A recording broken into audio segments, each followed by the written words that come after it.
um ônibus caminhão, onde a gente tinha 20 pessoas, jornalistas e não, e a prova seguia, a gente ia. Então a gente quebrou, nós ficamos perdidos, sabe? Eu tinha 25 anos, imagina, o mundo se abrindo para mim.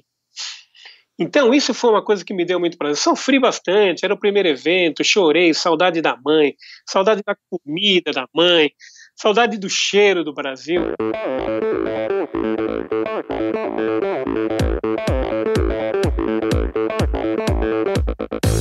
Olá pessoal, aqui quem fala é Renata Falzoni. Olá, eu sou Tim John. Eu sou Jaque Mourão. Olá, eu sou João Paulo Diniz. Eu sou Adriana Silva. Oi, eu sou Mauro Ribeiro. E esse é o Endorfina Podcast. Valeu, até mais. Sou Michel Bogli e aqui no Endorfina Podcast você conhece as histórias e opiniões de triatletas, corredores, nadadores e ciclistas, profissionais e amadores. Descubra quem são e o que pensam os seres humanos que vivem o esporte e são movidos à endorfina.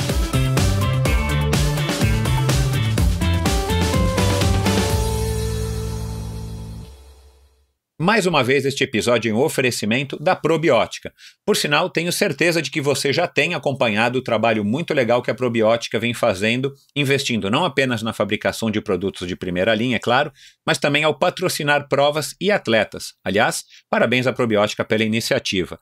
Estamos precisando de empresas que acreditem no esporte de uma maneira sustentável e o apoio aos atletas profissionais é uma parte importantíssima nesse processo. Aliás, muitos atletas já comentaram a esse respeito aqui no Endorfina. A Probiótica produz uma linha específica de suplementos da mais alta qualidade para os esportes de endurance, tanto para os seus treinos quanto para as provas. Você encontra uma linha completa de carboidratos, desde o tradicional Carbap Gel até o Carbap Pós 4x1, diversos tipos de proteínas, energéticos como a D-ribose e a destrose, glutamina, creatina e os BCAAs que seu nutricionista já deve ter recomendado. Estes produtos e toda a extensa e completa linha de suplementos da Probiótica você encontra na Quality Nutrition. Apenas uma loja com a experiência, conhecimento e excelência da Quality Nutrition é capaz de oferecer a variedade e o atendimento que você procura. Uma ideia bacana da Quality Nutrition, e que ao meu ver foi uma grande sacada do Marcelo Kim, foi a criação dos combos promocionais. Você compra 3 produtos iguais e ganha um desconto que pode chegar aos 50%. Outra sacada é a Quality Week. Em toda a última semana do mês, cerca de 80 produtos nacionais e importados entram em promoção, com descontos que também podem chegar aos 50%. Além dos 3 endereços em São Paulo, você pode comprar convenientemente de qualquer lugar do Brasil através da loja virtual da Quality Nutrition. Você tem literalmente na ponta dos dedos acesso a uma quantidade inimaginável de marcas e produtos. Acesse qualitynutritionloja.com.br e faça suas compras hoje mesmo. A Probiótica é patrocinadora oficial do circuito Ironman Brasil e 3-Day Series 2019. Probiotica.com.br. Acesse o site agora mesmo e conheça a linha completa de produtos da Probiótica. No Instagram, Probiótica Oficial e Quality Nutrition Loja. Siga os perfis e fique por dentro das últimas novidades dessas duas marcas. Olá pessoal, sejam todos muito bem-vindos a mais um episódio do Endorfina Podcast. Episódio dessa semana, um episódio sensacional, na minha opinião, um cara fantástico, um Marcelo Eduardo Braga, o Braga aí para os íntimos, um cara que vive do esporte há 30 anos, um cara que trabalha com assessoria esportiva há 30 anos. Para vocês terem ideia, o cara cobriu o primeiro Ironman do Brasil até o último, realizado agora recentemente. No final de semana passado, ele já cobriu novamente o 70.3 de Maceió. E um cara com uma história vasta, um cara que eu conheço aí há muitos anos através do Pão de Açúcar, da época que ainda eu era atleta do Pão de Açúcar, muito antes mesmo de eu estar trabalhando no Pão de Açúcar. Enfim, um cara muito bacana, um cara que tem muita história para contar, e a gente conversou bastante sobre jornalismo, assessoria de imprensa, sobre a realidade do esporte no país. Uma conversa muito bacana que eu tenho certeza que vocês vão gostar. E para quem está chegando agora, para quem não ouviu o episódio da semana passada, com o Enio Augusto, do podcast Por Falar em Correr, vai lá dar uma escutada. E aliás o Braga mesmo diz que ele acredita muito nessa mídia, e eu conversei aí com o Enio num podcast bem legal sobre o podcast dele, sobre a ligação dele com a corrida, e aí vocês vão conhecer uma história bacana também de um cara que se apaixonou pela corrida e acabou vertendo também, além de ser um corredor amador, vertendo também para o lado do podcast, um cara que não vive disso, um cara que usa o podcast, que é apaixonado pelo podcast, para estar contando, extravasando aí a história dele, as vontades, os gostos, as opiniões, e um podcast de bastante sucesso e bem humorado. Então vão lá, ouçam o episódio do Enio Augusto, do Por Falar em Corrida, que foi o último episódio, e se você curtiu, vai lá e passa a seguir, passa a escutar os episódios do Enio, que são muito legais. É isso, obrigado a todos vocês que têm mandado comentário, críticas e sugestões. Aliás, recentemente eu tenho recebido algumas críticas super construtivas, bem elaboradas, pensadas, argumentadas. Eu estimulo muito vocês, eu não vou citar aqui o nome de quem está colaborando comigo, mas eu considero vocês colaboradores e vocês sabem disso. Então quem quiser colaborar, quem é ouvinte aí do Endorfina e tem aí opiniões construtivas, pode mandar, porque eu estou sempre procurando trazer um melhor conteúdo e da melhor maneira possível, e eu estou aprendendo a cada dia.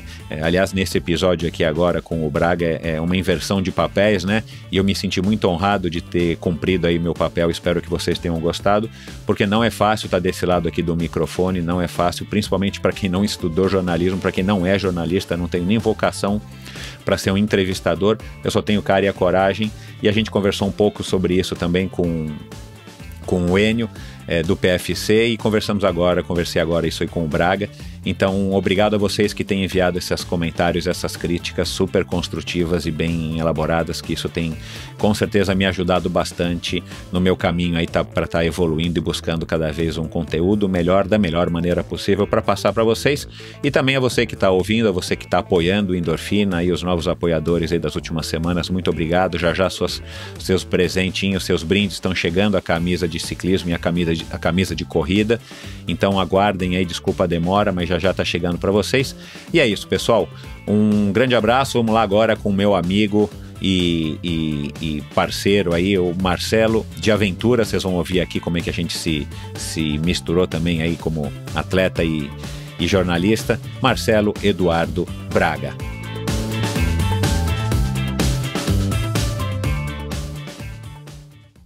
Apesar da jovem idade, meu convidado de hoje ostenta em seu currículo nada mais, nada menos que perto de 30 provas de Ironman, 150 etapas do Troféu Brasil de Triatlon, mais de 20 São Silvestres, algumas dezenas de maratonas e até um Race Across America. São mais de 3 décadas de uma carreira dedicada aos esportes. Mesmo sem nunca ter praticado a corrida e ter experimentado a natação e a bicicleta apenas por lazer, seus resultados foram e continuam sendo muito expressivos. Se você acompanha alguma dessas modalidades, é bem provável que já tenha se deparado com o trabalho deste incansável e simpático jornalista. Milhares de matérias, entrevistas e releases saíram da cabeça desta verdadeira enciclopédia do esporte de endurance brasileiro. Com vocês, um sujeito que vive o esporte do esporte desde a época em que o então recém-aposentado nadador olímpico de Jamadruga resolveu trazer para o Rio uma prova de Ironman, quando a São Silvestre ainda era realizada na noite da virada do ano, o ex-jogador de vôlei e craque no futebol de botão, Marcelo Eduardo Ferreira Braga. Muito bem-vindo, Braga. Bom dia, obrigado, Michel, é um prazer estar aqui com você. Me diz uma coisa, você tem um caderninho de autógrafo de todos os atletas personalidades que você já teve a oportunidade de entrevistar, de cobrir, né? Olha, eu nessa carreira tive a oportunidade de falar com pessoas fantásticas, com atletas que realmente me impressionaram e impressionam até hoje pela dedicação, pela qualidade e pela presteza na ajuda do próximo. Alguns eu pedi, vou dizer com você, eu pedi uma vez para o Poltergar, campeão da São Silvestre, pedi também para o Michael Johnson, né? Legal. Que são pessoas que eu achei fantástico tá ao lado, né? E ter a honra de ter trabalhado com eles. Mais ninguém? Olha, na verdade são esses. Tá certo. apesar de admirar muitos, né? Isso é fato. É que, na verdade, quando você está trabalhando, fica meio assim, poxa, será que eu peço autógrafo? Será que eu tiro uma foto? Não é uma coisa que você fica muito à vontade. Entendi. Mas a admiração e o respeito sempre existem. Não, legal. Aliás, a gente vai abordar isso mais para frente aqui na nossa conversa, é uma curiosidade que eu tenho, e eu já gravei com a Fernanda Paradiso, né, como eu havia te dito, e eu fiz essa pergunta para ela, né, porque ela é jornalista, ainda é fotógrafa e tal, mas eu quero saber de você também como é que é essa relação entre o jornalista e o atleta, né, o Braga e o atleta, como é que você faz para estar aproveitando desse relacionamento que você pode construir com essas pessoas para estar podendo realizar um trabalho melhor, diferenciado e tudo mais, mas daqui a pouco a gente vai falar disso. Agora, eu só queria... tem muita gente que está nos ouvindo hoje aqui, esse bate-papo, e está querendo saber, né, se a pessoa já te acompanha, se é teu amigo ou se está aí mais por dentro aí das redes sociais, já deve ter visto aí alguém repostando ou alguém contando que você teve agora que passa recentemente por uma cirurgia e você teve o teu pé amputado. A gente vai falar disso também aqui um pouquinho mais para frente, mas para acalmar o ânimo de todo mundo, não é à toa que a gente está gravando isso daqui, né, a gente está gravando esse episódio, né, uma semana antes de quando ele foi ao ar, para quem está ouvindo aí no dia na quinta-feira que está indo ao ar. Pela tua voz está ótimo, pela tua aparência está ótimo, mas conta aí nas tuas próprias palavras como é que está a tua saúde hoje, como é que você está fisicamente? Bom, eu estou bem, né, de saúde, com uma boa recuperação depois da cirurgia, e eu fui obrigado a amputar o pé por causa de uma infecção muito forte provocada pela diabetes ou agravada pela diabetes, e encarei da melhor forma possível, né? Se você falar assim, ficou feliz? Não, ninguém fica feliz em perder o pé, né? Agora, é aquela história, eu tenho que pensar daqui para frente. Então eu tenho que estar bem de saúde, minha diabetes está controlada, minha vida está bem, eu estou bem de saúde, para iniciar uma nova fase de reabilitação, e em breve estar com uma prótese e seguir minha vida, porque nada é mais importante que a vida, né? Eu acho que só um alerta para o que aconteceu comigo, é a atenção para essa doença que mata aos poucos, chamada diabetes. Pois é. Ela não te dá sinal nenhum, você vai tocando a vida e de repente, quando você tem um problema, você na verdade você tem vários. Eu, ano passado, só como curiosidade, Michel, passei mal já, fui internado por causa de uma insuficiência cardíaca provocada pela diabetes. E um ano depois, eu tive de novo esse problema da diabetes com uma infecção e tendo que amputar o pé. Mas agora eu estou super controlado, minha saúde está boa, e a perspectiva, meu amigo, é seguir tocando, e se puder ainda cobrir várias São Silvestres, maratonas, Ironmans que tem pela frente. Que bom, cara, que bom. Vamos lá, de onde que vem o teu interesse pelo esporte, Braga? Conta um pouquinho aí de como é que foi essa tua relação com os esportes desde da sua primeira lembrança. Bom, eu sempre gostei de esporte. Eu jogava vôlei durante muito tempo na minha juventude e me importei com vôlei. Quando eu decidi fazer uma faculdade, a primeira que eu imaginei era educação física. Cheguei a prestar educação física, passar em educação física, quando vi uma matéria na televisão sobre jornalismo, sobre a guerra da Nicarágua em 82. Curiosamente, aquela situação de guerra me deixou bastante interessado pela profissão. E aí eu falei, vou fazer jornalismo. Ok. Entrei para o jornalismo com esse pensamento de fazer cobertura de guerra. Essa era a minha ideia, ser correspondente internacional. E cobrir guerras. Mas aí, na faculdade, eu conheci uns amigos que me apresentaram para uma empresa chamada ZDL, que é do meu grande amigo e parceiro e tutor, mentor, que é o Doro Júnior, que me ensinou a ser jornalista. Eu trabalhei lá 18 anos com essa paixão e uni duas coisas que eu sempre gostei, esporte e jornalismo. Então assim começou. E na ZDL, eu entrei na ZDL novinho, eu tive a oportunidade, Michel... Foi teu primeiro emprego? Foi o segundo emprego. O primeiro emprego foi a TV Gazeta. Eu trabalhei na divulgação da TV Gazeta ainda quando era aluno da faculdade Casper Libero, onde eu me formei.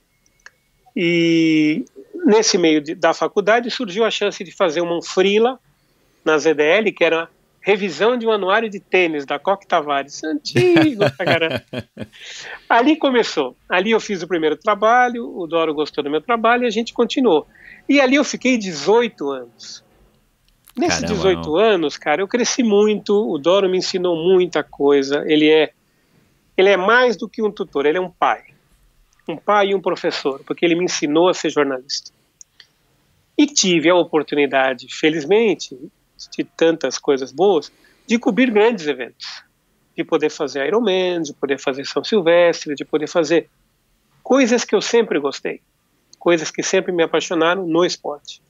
Meu pai era um esportista, sempre gostou de jogar futebol, tudo, meus irmãos também, a gente jogava junto, toda semana ia jogar futebol de salão, na CM, então o esporte sempre esteve muito perto.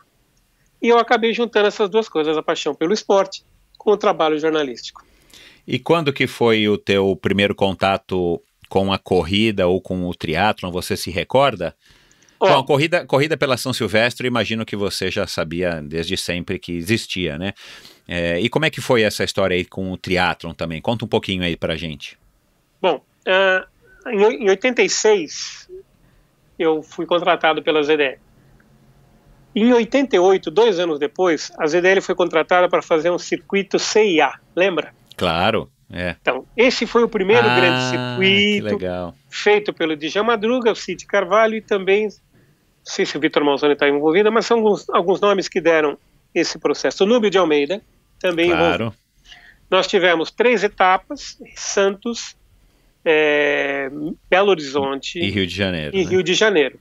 Então esse foi meu primeiro contato. Curiosamente, eu tenho uma foto com a Fernanda Keller, nessa prova em 88. Os dois novinhos, porque nós temos a mesma idade, né? Eu e a Fernanda. E eu os dois garotos, sabe? É uma coisa muito legal. Falei, olha, Fernanda, a gente começando. Você no triatlo e eu no jornalismo. Infelizmente, num esporte que eu gosto muito, porque eu admiro muito o triatlo. Porque ele consegue juntar 3 modalidades que me agradam bastante e que são importantes como desafio, como endurance, como metas para todo atleta. Legal. Eu ia te perguntar isso mais para frente, mas já que você tocou nesse assunto, o triatlon é um esporte, dentre os que você tem experiência de cobrir, o triatlon é um esporte que, na tua opinião, ele gera mais notícia pelo fato de ter 3 modalidades, pelo fato, enfim, da dificuldade, né, em que a gente não precisa entrar no mérito, mas um Ironman realmente é uma prova bem difícil, né, do que talvez uma maratona somente, ou qualquer outra modalidade que você tenha coberto, uma São Silvestre, por exemplo. Ele gera mais notícia, é mais gostoso de trabalhar porque tem mais elementos para você, ou você cobrir uma São Silvestre, um Troféu Brasil, como eu brinquei aqui, né, que você deve ter coberto todas as etapas, é mais ou menos a mesma coisa para um jornalista? Como jornalista, eu vou te dizer que eu gosto de todos os esportes que eu cubro. Não tem nenhuma modalidade, eu fiz várias nesse tempo, das mais malucas, as mais famosas, como corrida, triatlo. Então, não há uma diferença do que eu gosto de fazer. É óbvio, se você me perguntar, e eu vou ser sincero, qual esporte eu não gosto de cobrir, eu vou dizer que eu não gosto de cobrir boxe. Por que eu não gosto de cobrir boxe, nem MMA? Porque esse negócio de agressão, para mim não vale, não me incomoda. Me incomoda sangue, me incomoda essas coisas de bater no próximo porque é um esporte. Acho que nós já passamos, na minha opinião, nós já passamos dessa fase na época dos gladiadores, entendeu? Então eu não me agrada, mas já fiz muito boxe, já fiz muito MMA e faz parte do trabalho, eu não vou me arrepender do que eu fiz. Em termos de cobertura jornalística, infelizmente o triatlon, mesmo tendo 3 modalidades, ele não aumenta o espaço na mídia. Nós temos que avaliar por 2 coisas. Primeiro, que o espaço na mídia diminuiu. Eu vou te dar um exemplo claro. No começo dos anos 90, a gente divulgava muito polo a cavalo, que é um esporte que eu adoro. Acho fantástico. Natureza, animais, tudo, sem maltratar o animal. Naquela época, pra você ter uma ideia, a gente conseguia capa de jornal. Hoje, se você achar uma matéria de polo no jornal, você pode festejar porque o cara ganhou na Mega Sena e tá lá por isso. A gente não acha nem mais o resultado, né, dos turfs, dos derbys. De nada, de quase nenhuma modalidade. Hoje você tá limitado ao futebol, como sempre, que é o que tem mais dinheiro, e você tem, em algumas situações, espaços para vôlei, natação, quando os resultados são positivos. Nós estamos tendo agora os Jogos Pan-Americanos. É óbvio que os esportes amadores estão em destaque. Exato. Mas isso vai acabar na semana que vem. Exatamente. Infelizmente vai acabar. E também não é culpa do jornalista que está na redação, ele não tem espaço. Exato, Por mais que ele queira escrever, ele não tem espaço. E o que aconteceu? Com toda essa situação, quem ganhou espaço foi a internet. Na internet você não tem limitação. Só que na internet, na minha visão, você tem outro tipo de limitação, que é a saturação. Você não pode fazer um texto muito longo. Acho que as pessoas não estão na internet para ler um livro. Elas estão na internet para se informar. Rapidamente, se inteirar de alguma coisa, ela entra na matéria e acaba tendo mais informação. Então, infelizmente, o triatlon, mesmo com 3 modalidades muito interessantes, não consegue um espaço maior. Hoje, se a gente analisar as provas do Ironman, Troféu Brasil, você tem, nas provas regionais, por exemplo, essa semana, agora no fim de semana, a gente terá o Ironman 70.3 de Maceió. O espaço obtido no Nordeste é fantástico. Todas as TVs, tudo. Mas saindo desse nicho, vamos pensar em Sudeste. Você dificilmente vai ter aqui, num jornal, uma matéria dizendo quem foi o campeão em Maceió. Infelizmente. O que você vai ter é a internet, os sites de esporte, os sites que tem coisa, os sites especializados. Então, a gente tem que analisar o seguinte: o momento mudou, a situação mudou, e com isso, os esportes têm que se adaptar. Hoje você tem que falar para o seu cliente, quando você vai fazer uma divulgação, o seguinte: nós vamos ter grande espaço na internet, nós podemos trabalhar muitas coisas, como uma revista, como recentemente saiu uma matéria sobre triatlon na Veja São Paulo, e foi bom para todo mundo. Saiu todo mundo, a Limit, que é meu cliente, saiu, o Ironman 70.3 São Paulo, que a gente vai ter no final de ano, saiu. Então, isso é bom. Mas são casos raros e cada vez mais raros, infelizmente. A gente não precisa ir muito longe, mas agora, recentemente, no Tour de France, eu leio o jornal A Folha de São Paulo pelo tablet, também assino pelo tablet apenas. A Folha de São Paulo deu, na segunda-feira, a vitória do Egan Bernal, colombiano, até que uma matéria legal aí, enfim, tamanho de um palmo assim na Folha de São Paulo no tablet, falando da vitória do Egan Bernal e fazendo um resumo da prova, falando do Julian Alaphilippe e tal, mas eu imagino que a matéria tenha sido um pouco maior do que normalmente acontece.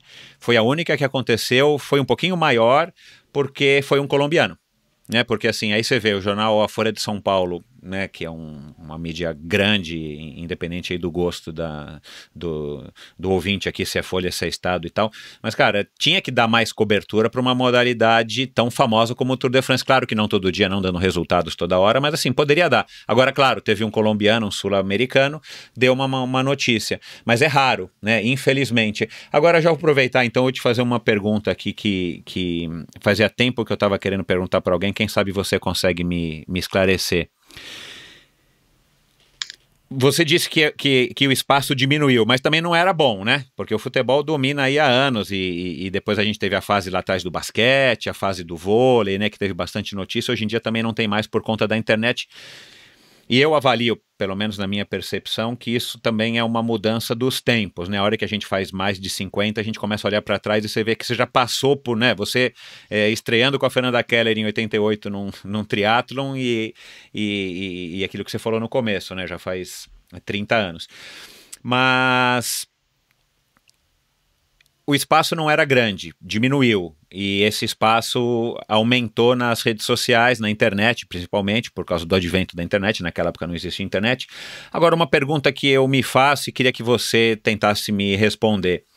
Será que se a Folha de São Paulo, o Estado, a Rede Globo, o SBT, o Bandeirantes ainda dá mais espaço, né? Mas sei lá, TV Cultura, os grandes canais que atingem o Brasil inteiro, que são os grandes veículos de mídia hoje no nosso país, os principais jornais, será que se eles dessem mais espaço, mesmo para o triatlon, para o polo a cavalo, para o polo aquático, para o handball, que é um esporte também que você não ouve falar nada, a não ser agora que ganhou medalha, Será que, de repente, a exposição na mídia não iria atrair mais a atenção dos patrocinadores e dos leitores, né, dos telespectadores, para se interessarem pelo esporte, e de repente a coisa começaria a se movimentar para ter mais dinheiro, os ídolos terem mais exposição e tal, fazer uma coisa ao contrário do que a Rede Globo só está cobrindo quando é medalha, ou só fala do nadador ou do triatlon quando ganha medalha de ouro, né, no Jornal Nacional, e não poderia ser ao contrário? Você acha que funcionaria uma Rede Globo? Eu não estou falando do Sport TV nem da ESPN, que esses dão espaço, mas a audiência é minúscula perto das TVs abertas. Será que se os meios de comunicação não fizessem ao contrário, né? A Folha de São Paulo desse na capa lá a foto do nosso revezamento com medalha de ouro e tal, não começaria a atrair mais a atenção do público, que aí sim abriria os olhos dos investidores, dos empresários, para que esses empresários resolvessem investir no triatlon ou qualquer outra modalidade, para fazer o caminho inverso? Eu acredito nisso também, Michel. Eu acho que se, vamos dizer, por exemplo, antigamente você tinha na Folha de São Paulo um caderno só de esporte. Hoje você não tem mais. Uhum. O esporte está integrado à cidade, se eu não me engano. Isso é.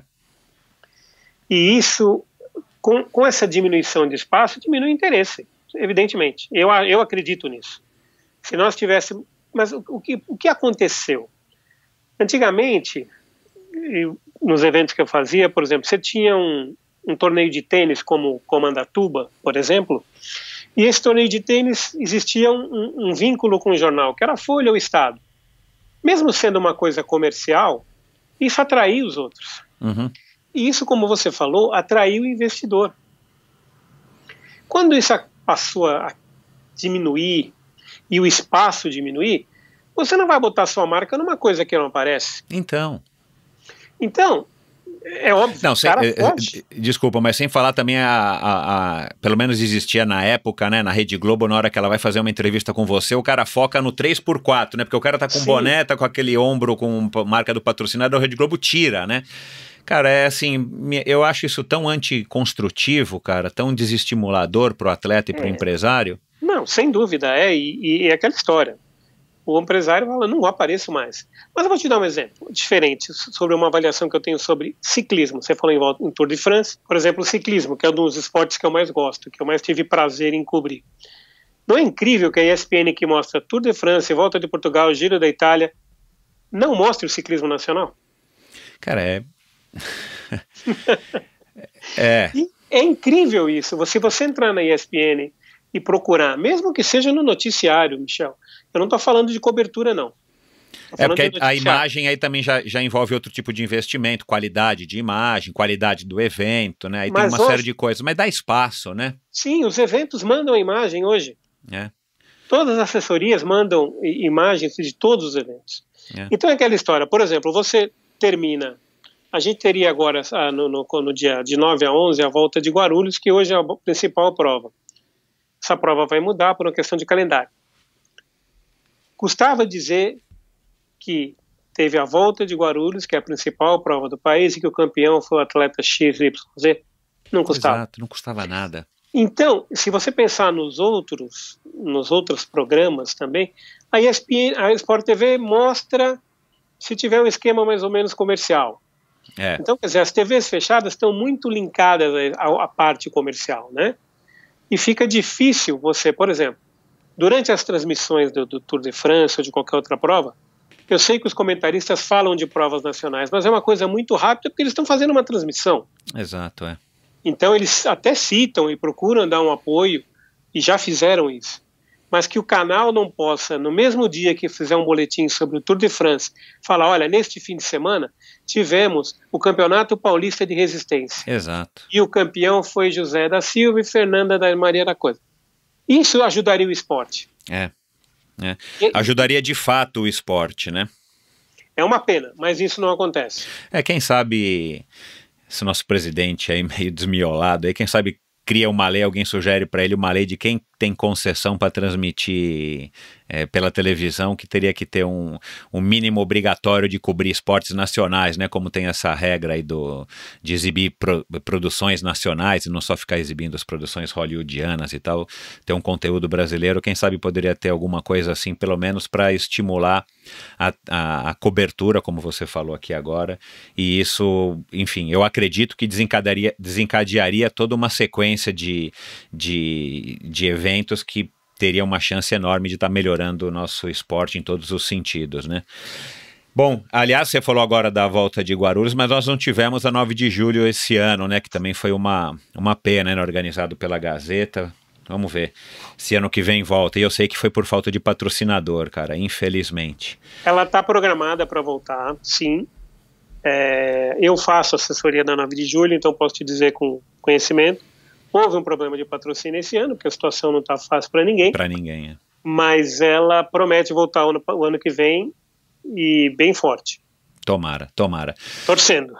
Me diz uma coisa, quando você escolheu o jornalismo, você viu a matéria lá da guerra na Nicarágua e tal, em 82, você começou a se interessar pelo jornalismo. Como é que foi a reação dos teus pais e você se imaginou cobrindo de fato uma guerra X?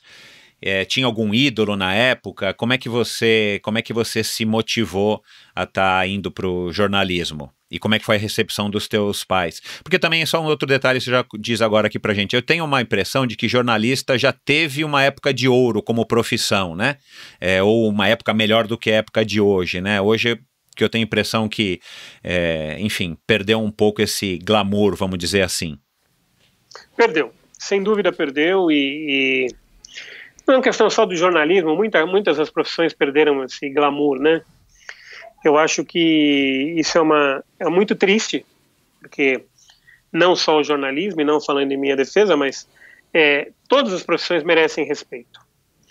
E todas as profissões devem fazer um trabalho de respeito. Então, quando você começa a ter falha dos dois lados, a situação não está boa.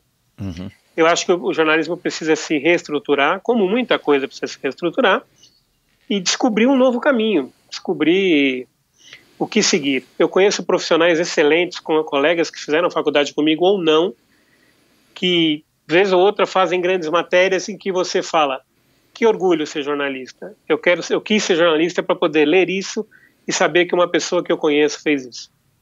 Então, isso dá muito, muito orgulho. Como a gente sabe quando um médico descobre uma doença ou uma cura para uma doença, que isso dá orgulho a todo profissional. Claro. Né?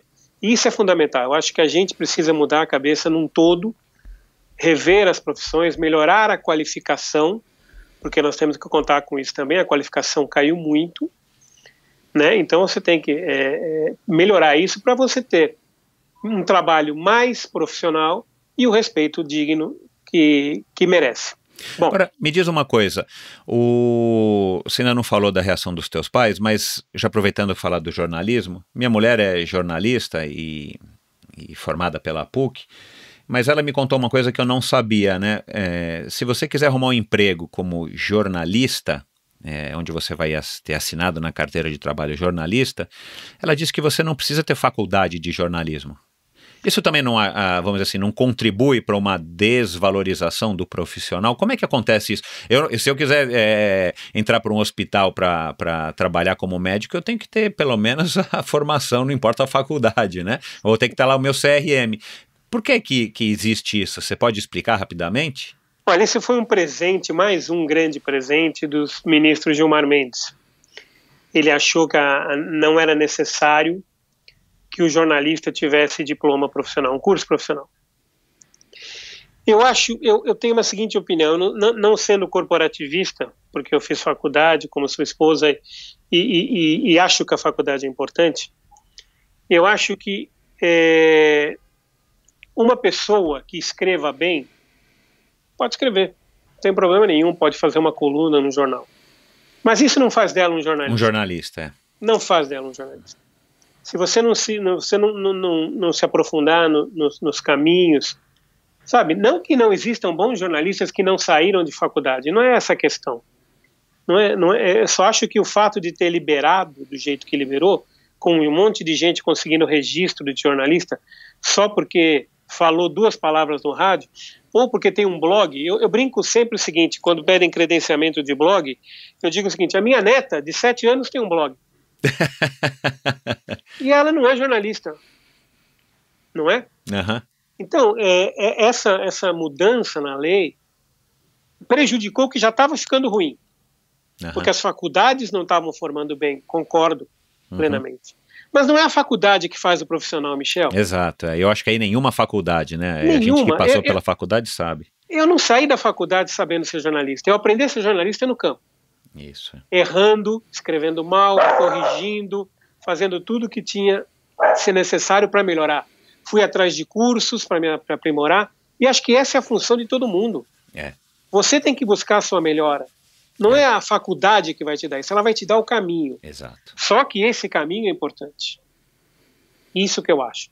E esse caminho, esse começo, esse rumo tem que ser importante. Por exemplo, você tem que querer ser jornalista indo para uma faculdade de jornalismo. Eu não quero ser jornalista fazendo culinária, não estou desmerecendo, que hoje em dia dá dinheiro pra caramba. Cá entre nós, até eu queria virar chefe, né? Mas eu digo o seguinte, você, quando bota na sua cabeça, eu quero ser engenheiro, eu quero ser médico, você tem que seguir o seu rumo, vai estudar para aquilo, vai se aprimorar. Você vai fazer o curso básico, vai ter que estudar 7 anos depois, faça isso, se você quiser ser um bom profissional e fazer diferença. Voltando um pouquinho que você perguntou dos meus pais, meus pais adoraram. Que legal. Porque, curiosamente, meu pai, quando era jovem, foi jornalista e publicitário. Então pronto. Então ele gostou de ter o pimpolho mais novo dele, seguindo o caminho da comunicação. Eu tenho 2 irmãos, esses 2 irmãos são médicos, tenho inclusive um irmão gêmeo que é ginecologista. Isso foi novidade para mim. E que todo mundo achava que eu devia ser médico. Eu falei, eu não quero ser médico. Não tenho nada que me agrade nessa profissão. Respeito o trabalho de todos, fui ajudado por muitos ultimamente, por sinal. Olha lá. Mas nunca tive prazer por isso. Meu prazer foi comunicação. Eu gosto muito de escrever e gosto de passar a informação. Felizmente me tornei um assessor de imprensa de esportes, que é uma situação um pouquinho mais à vontade do que um assessor de imprensa institucional que tem que defender a imagem de uma empresa de qualquer jeito. Eu defendo o esporte.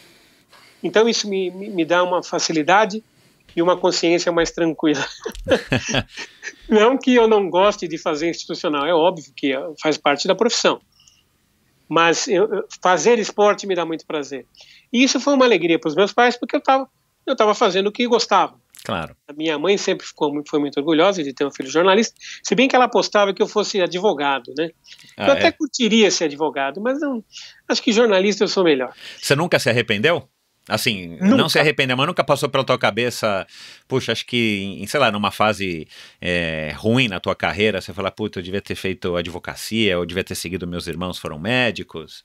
Não, eu nunca tive esse arrependimento. Eu fico às vezes brincando comigo, eu mesmo falei, nossa, do jeito que eu sou cascateiro, eu seria um bom advogado. Mas nunca me arrependi da minha escolha. Isso é uma coisa muito legal. É óbvio que você tem momentos de altos e baixos, claro, e você fica pensando assim, poxa, o que eu devia ter feito, né? Será que se eu fizesse isso, aquilo? Mas eu não sou um cara de lamentar o que eu não fiz, entendeu, Michel? Eu sou um cara de lamentar o que eu possa vir a fazer e não vá fazer. Então eu fico pensando no que eu quero fazer, né? Eu sempre botei a cabeça no lugar e falei, pera um pouquinho só, isso aqui ainda me dá prazer? Eu acordo de manhã com vontade de seguir nisso? Eu brinco sempre, né? Todo mundo me fala, e aí, você é jornalista? Eu falei, pois é, eu sou jornalista há 30 e poucos anos, mas estou cansando. E aí, o que você quer fazer? Eu quero ser chapeiro. O cara fala assim, chapeiro? Meu sonho é fazer hambúrguer, meu sonho é fazer sanduíche, fazer suco e vender na praia, entendeu? Mas aí para relaxar. Mas claro. Aí eu paro para pensar assim, mas ainda vai demorar. Isso aí. Eu ainda gosto do que eu faço, felizmente. Que bom. Cara, nesses 18 anos aí na ZDL, que foi, aliás, aí que a gente se conheceu, né, por conta do triatlon, né, que a gente também se conhece aí há pelo menos uns 25 anos, Você teve uma, né, e você me passou aqui um pouco do teu breve currículo, né, resumidíssimo, né, porque são, né, 30 anos de carreira, mas GP do Brasil de atletismo, que também já teve uma época mais brilhante aqui no país, né, Ironman, que você pegou desde a primeira prova do Dijan, que foi o Christian Bustos que venceu, e a Fernanda Keller. Troféu Brasil, eu imagino que você tenha coberto todos, né, ou quase todos, Mundial de Vôlei, Copa Davis, as maratonas de revezamento do Pão de Açúcar, você trabalhou, né, como você disse, pro Pão de Açúcar através da ZDL do Doro. Stock Car, torneio de sumô, né, você me escreveu aqui, e depois Campeonato Mundial de Star, que você foi cobrir fora, Rally dos Faraós, Pan-Americano de Santo Domingo, que a gente teve também bastante participação aí do triatlon.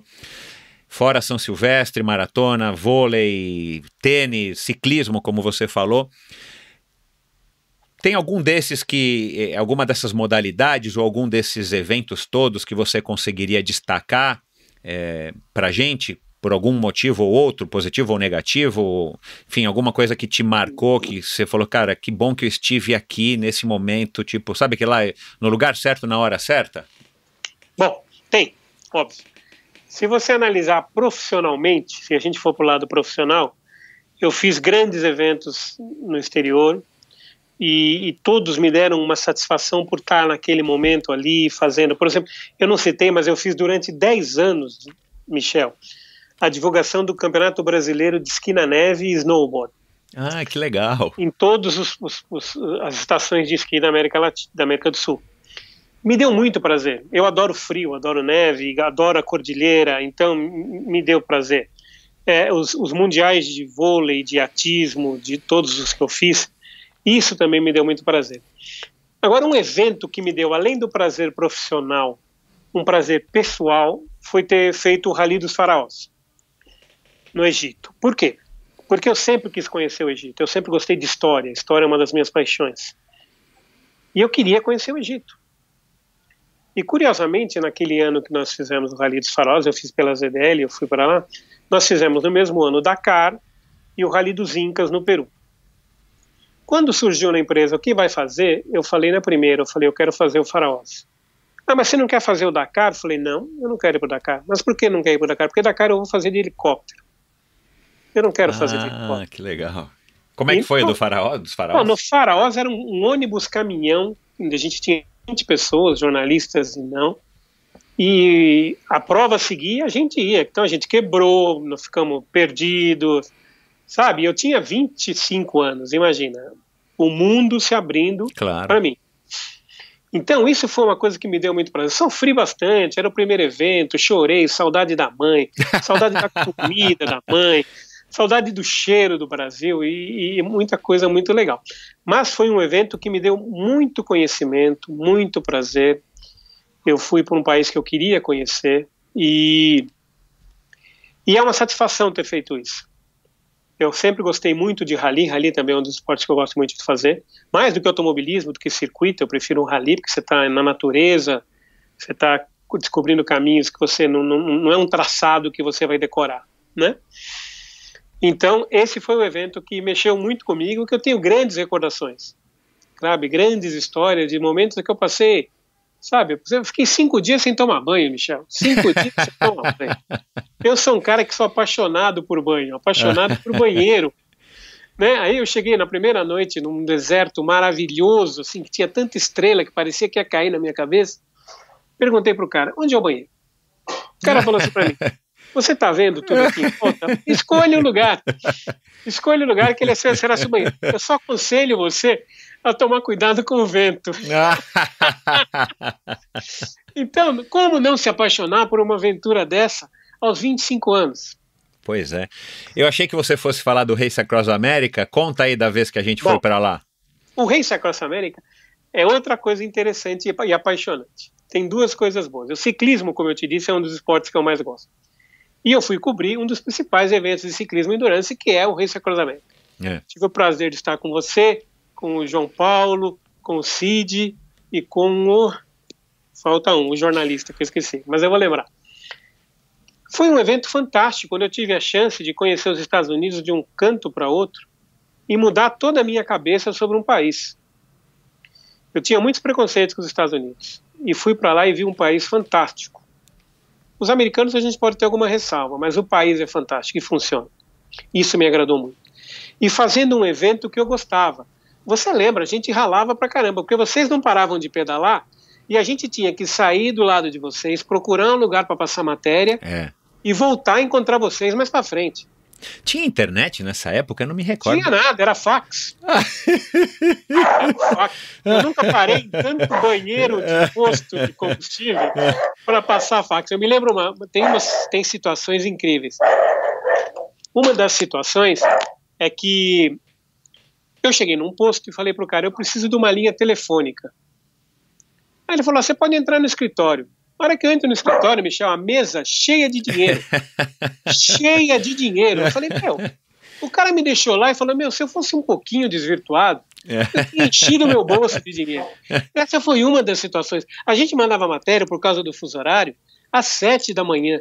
Quando não tinha nada acontecido, a gente inventava história.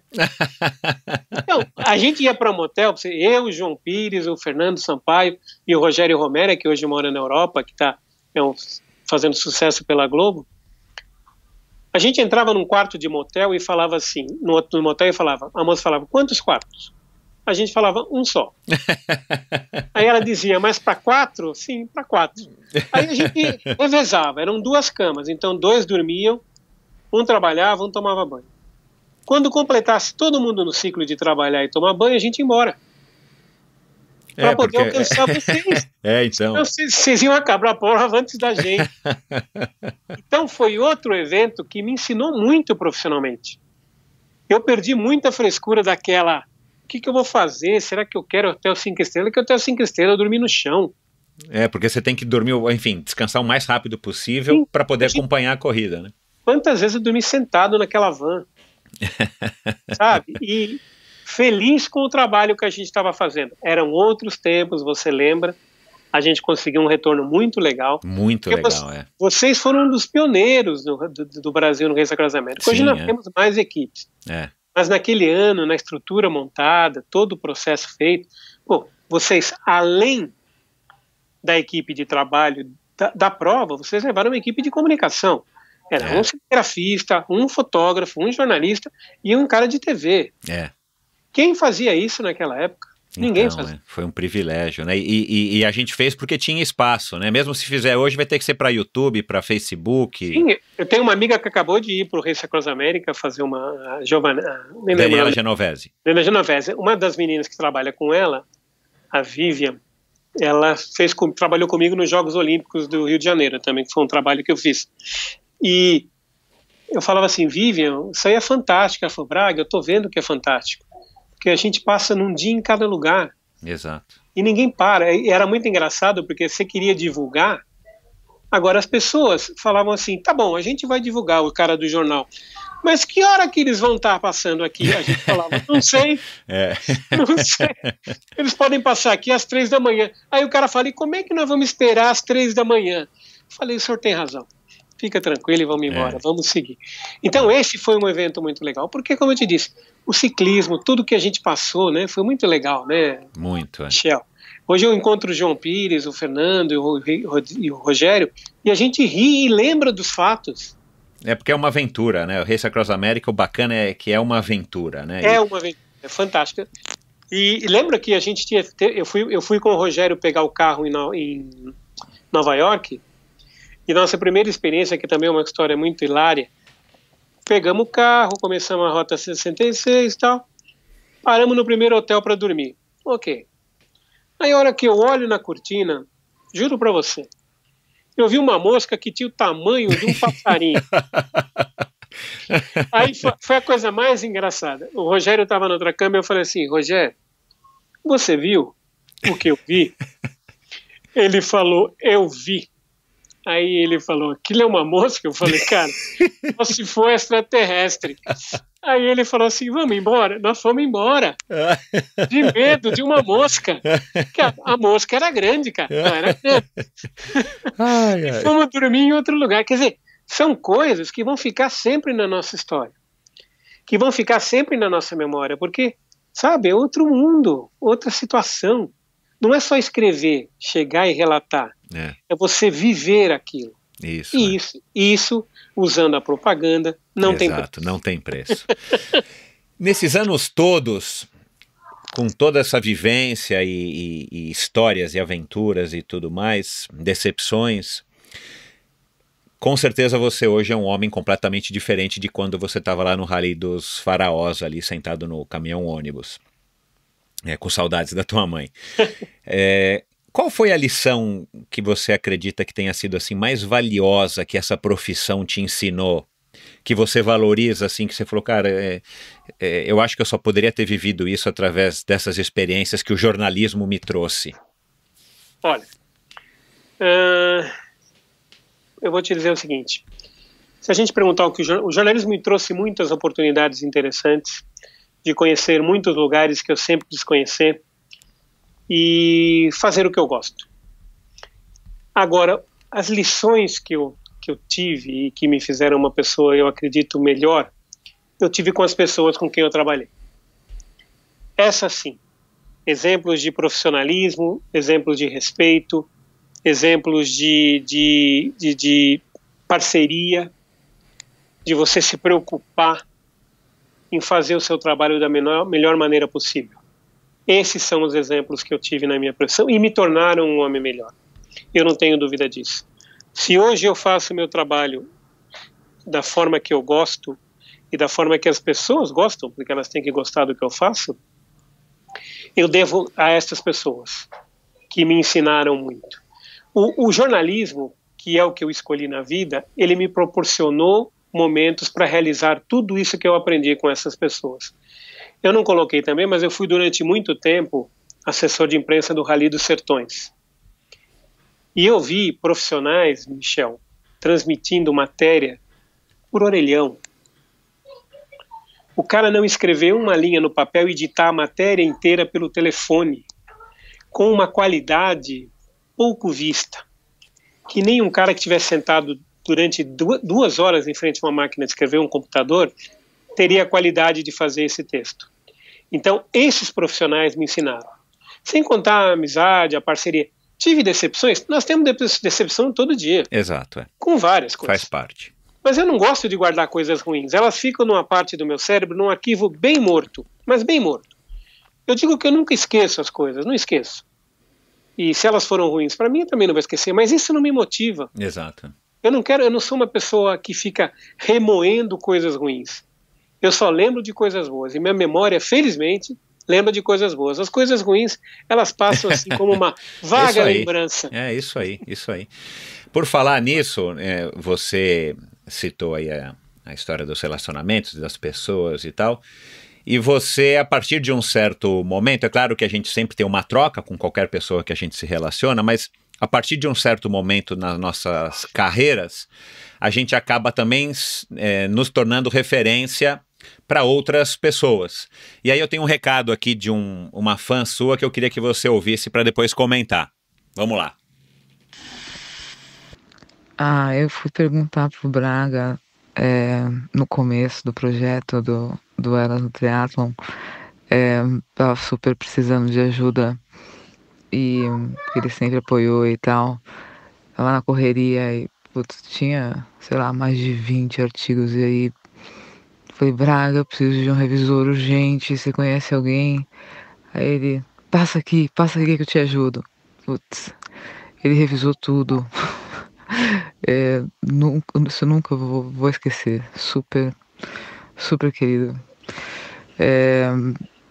O Braga, nossa, eu me sinto super honrada de estar do lado dele e aprender todo dia um pouco. Ele é fantástico. Braga, um super abraço pra você, um beijo gigante. Ganhei um amigo nessa empreitada. Beijo, tchau, tchau. Roberta Alvarenga do Elas no Triathlon, né? Isso. Que é colega de profissão aí sua, né? Jornalista. Isso, ela é jornalista também. E ela apresentou esse projeto e ela precisava de um revisor. Eu falei, eu faço, não tem problema nenhum. Uma coisa que eu acho importante na profissão é o seguinte: eu nunca tive medo de concorrência, Michel. Eu acho que se você faz seu trabalho de uma forma boa, profissional, é óbvio, como eu já disse, a gente erra também, muito, e tenta corrigir. Mas ninguém começa um trabalho querendo errar, né? Eu acho isso, não existe isso, né? Então eu sempre fiz questão de ajudar as pessoas, principalmente jornalistas mais novos. Existe uma frescura no jornalismo que é assim, você não pode passar seu mailing é o seu tesouro. Eu não penso assim. Eu acho que eu tenho que passar meu mailing para que essa pessoa que está trabalhando e fazendo outro trabalho consiga alcançar os mesmos caminhos e consiga ser o resultado. Porque quando o resultado do trabalho de assessoria de imprensa ou de jornalismo tem sucesso, todo mundo ganha. Exato. Todo mundo ganha. O cara é um vai pensamento saber, construtivo, né? Claro, o cara vai, olha que legal, o trabalho deu certo. Eu vou apostar de novo numa assessoria. Eu vou apostar de novo nesse tipo de trabalho de comunicação, numa comunicação diferenciada e que vai atingir o meu cliente. Eu tenho um cliente, o Tadeusz Kasabian, da ESCOM, que a gente sempre brincava, assim, quando ele queria um texto de uma das provas, eu falava, Tadeusz, mas essa prova é pequena, esse texto não vai ajudar. Ele falou, e ele respondeu para mim assim, todo texto ajuda, porque alguém vai ler e alguém vai se inscrever. Então é verdade, sabe? Ajuda todo mundo. Então, que todo mundo tenha sucesso para que a profissão seja de sucesso. Eu nunca quis acabar com a assessoria, ser o único assessor de imprensa, não. Eu quero que existam ótimos assessores de imprensa, como existem ótimos assessores de imprensa, e que a profissão seja valorizada. Esse é o importante. Exato. E por falar em concorrência, mas principalmente em amizade, deixa eu colocar mais um outro clipe aqui para que a hora que eu conversei e disse que eu ia gravar com você, fez questão de estar mandando um recado para você. Oi, Braga, não sei se você se lembra, mas nós nos conhecemos em 1999 ou 2000, quando na época eu trabalhava no Pão de Açúcar e a ZDL começou a fazer assessoria de imprensa de triatlon, corrida de rua e atletismo. Só que não passou muito tempo e você logo montou sua própria assessoria, mas nós continuamos a nos encontrar nas coberturas de prova como Ironman, Maratona de São Paulo, São Silvestre e por aí vai. Bom, são quase 20 anos de muita história, né? Eu espero que nós possamos nos encontrar em breve e desejo a você uma excelente recuperação e que tudo ocorra da melhor forma possível, ok? Um beijo grande para você. Até mais. Beijo. Fernanda Paradiso, né? Que já passou por aqui também no podcast. Fernanda Paradiso é uma grande amiga e de longa data, como ela disse, e é um prazer trabalhar com ela. A gente já fez tanta coisa, Michel. Além da época do Pão de Açúcar, a gente tem feito muito triatlon junto ultimamente, ou muita corrida de rua. E a Fernanda, a gente sempre brinca, eu falei, Fernandinha, não perde o prazo de credenciamento, que é uma brincadeira. Ela fala, Braga, mas o cara não fez o pedido para mim? Eu falei, não fez, Fernanda. Aí ela fala, e aí? Eu falei, você é minha amiga, né? Vamos lá, vamos em frente e segue o barco. Mas é uma grande amiga, excelente profissional, e que eu tive o prazer de me tornar amigo e poder trabalhar ao lado. Muito legal. Obrigado, Fernanda. Qual a principal dificuldade em ser um jornalista esportivo? Você consegue apontar alguma, assim, que você percebe pelos teus colegas de profissão que seja peculiar de cobrir evento esportivo? Olha, o jornalismo esportivo é muito engraçado. Primeiro que ele tem um problema de ser não é renegado, mas colocado em segundo plano dentro do próprio jornalismo. Parece que o jornalismo esportivo é o irmão mais pobre do jornalismo. É duro. Isso dentro da profissão, olha só. Então isso acaba sendo legal. Você tem que mostrar para a pessoa que você pode fazer uma grande matéria e descobrir um grande personagem dentro do São Silvestre. Que não seja um político, que não seja um empresário, que não seja isso um aí, bandido. Sabe? Fugindo, né? Fugindo desse meio. Hoje, se você olhar um programa jornalístico na televisão, 98,9% é morte, assalto, roubo. Sabe, quando seria legal mostrar uma história de superação. Então. E nós conhecemos várias histórias de superação, sabe, de inclusão, de apoio, sabe, de coisas, de boas ações. Eu digo sempre que eu não quero ser e nunca quis ser uma pessoa de bem. Eu quero ser uma pessoa do bem. Do bem. Isso para mim é importante. E essas pessoas e esses exemplos são de pessoas do bem e que não mediram esforços. Então, você vai com esse pensamento para a pauta, você vai para a pauta e tendo que entrevistar. Mas eu acho que também que o jornalismo esportivo dá muito mais prazer. Se a pessoa, por exemplo, é flamenguista e foi cobrir ontem a vitória do Flamengo sobre o Emelec, mesmo que nos pênaltis, além do trabalho profissional, ele saiu feliz, né? Ou mesmo que não seja torcedor do time, mas que foi fazer um bom trabalho e que a matéria feita foi elogiada e todo mundo e serviu de referência, acho que esse o seu trabalho está feito, né? Então eu não vejo muito problema na matéria de esporte. O que está acontecendo é que, como a gente comentou, o jornalismo está meio em baixa, as pessoas às vezes não querem falar, né? Acontece? Acontece, não quer dar entrevista, acha que você vai fazer fofoca, acha que você vai fazer... Porque tem essa situação, né? Do cara que vai falar e você fala assim, Michel, que dia é hoje? Aí você vai responder para mim, dia 31 de julho. Ou dia 1º de agosto. Aí eu vou falar assim para você, vou virar as costas e falar, então o Michel acabou de falar que hoje ainda é 31 de julho. Uhum. Quando você acabou de falar que era 1º de agosto. Uhum. Então, as pessoas mudam, sabe? Mas isso é uma questão de, muito mais do que problema de profissão, é questão de caráter. Né? Que era de caráter, é isso que eu ia falar. A pessoa tem que ter caráter para tudo na vida. E saber respeitar o que está fazendo e a quem está atingindo. É a mesma história de fugindo um pouquinho do esporte, de uma matéria sobre um crime onde a pessoa ainda não foi julgada e nós já acusamos. Exato, Porque é muito fácil delicado, acusar. Só que quando se descobre que o cara era inocente, a volta não é a mesma. Exato, A repercussão não é a mesma, Exato. A força não é a mesma. E você já acabou com a vida de uma família. Exato. Então, é caráter, respeito a quem você vai entrevistar, respeito ao seu público e respeito, antes de tudo, a você mesmo, né? Porque, afinal, se você quer ser uma pessoa que faça o bem, você tem que entrar dentro de um ritmo, pelo menos, que é aceitável e de respeito. Acho que respeito é tudo. Você não precisa gostar de A e nem eu de B, mas você precisa me respeitar. Respeitar, Que, aliás, isso tem faltado ultimamente aí nos últimos anos aqui no país e no mundo, né? No mundo, Não é só um problema. Não é só no Brasil, Infelizmente.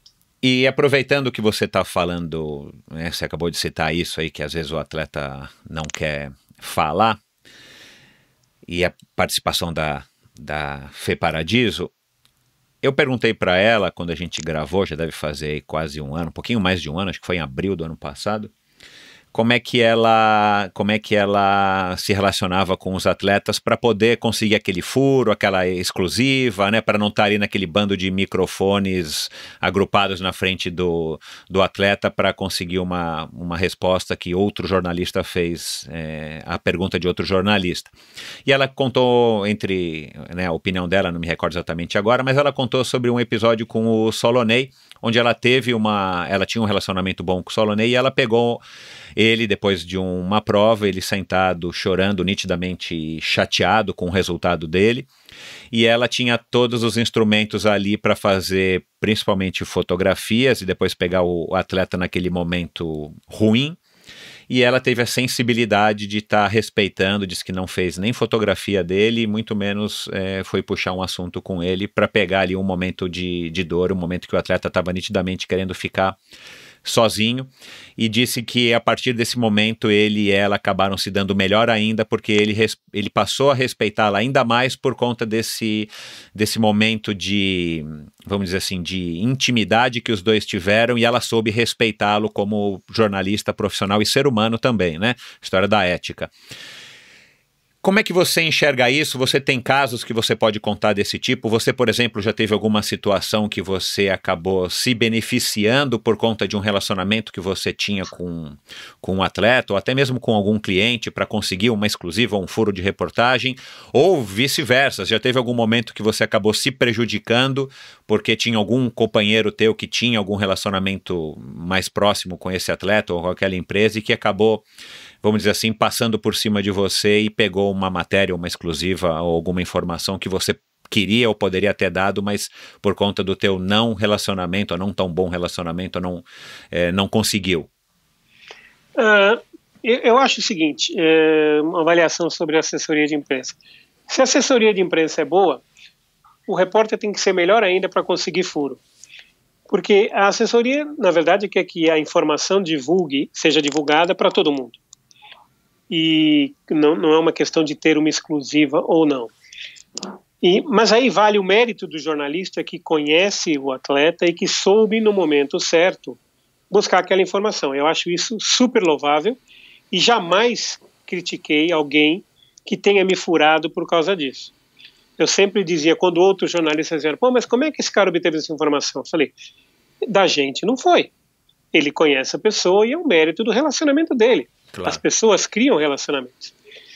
Eu, na minha profissão, tive muitos momentos, sou amigo de vários atletas, e a situação era justamente essa de divulgar, né?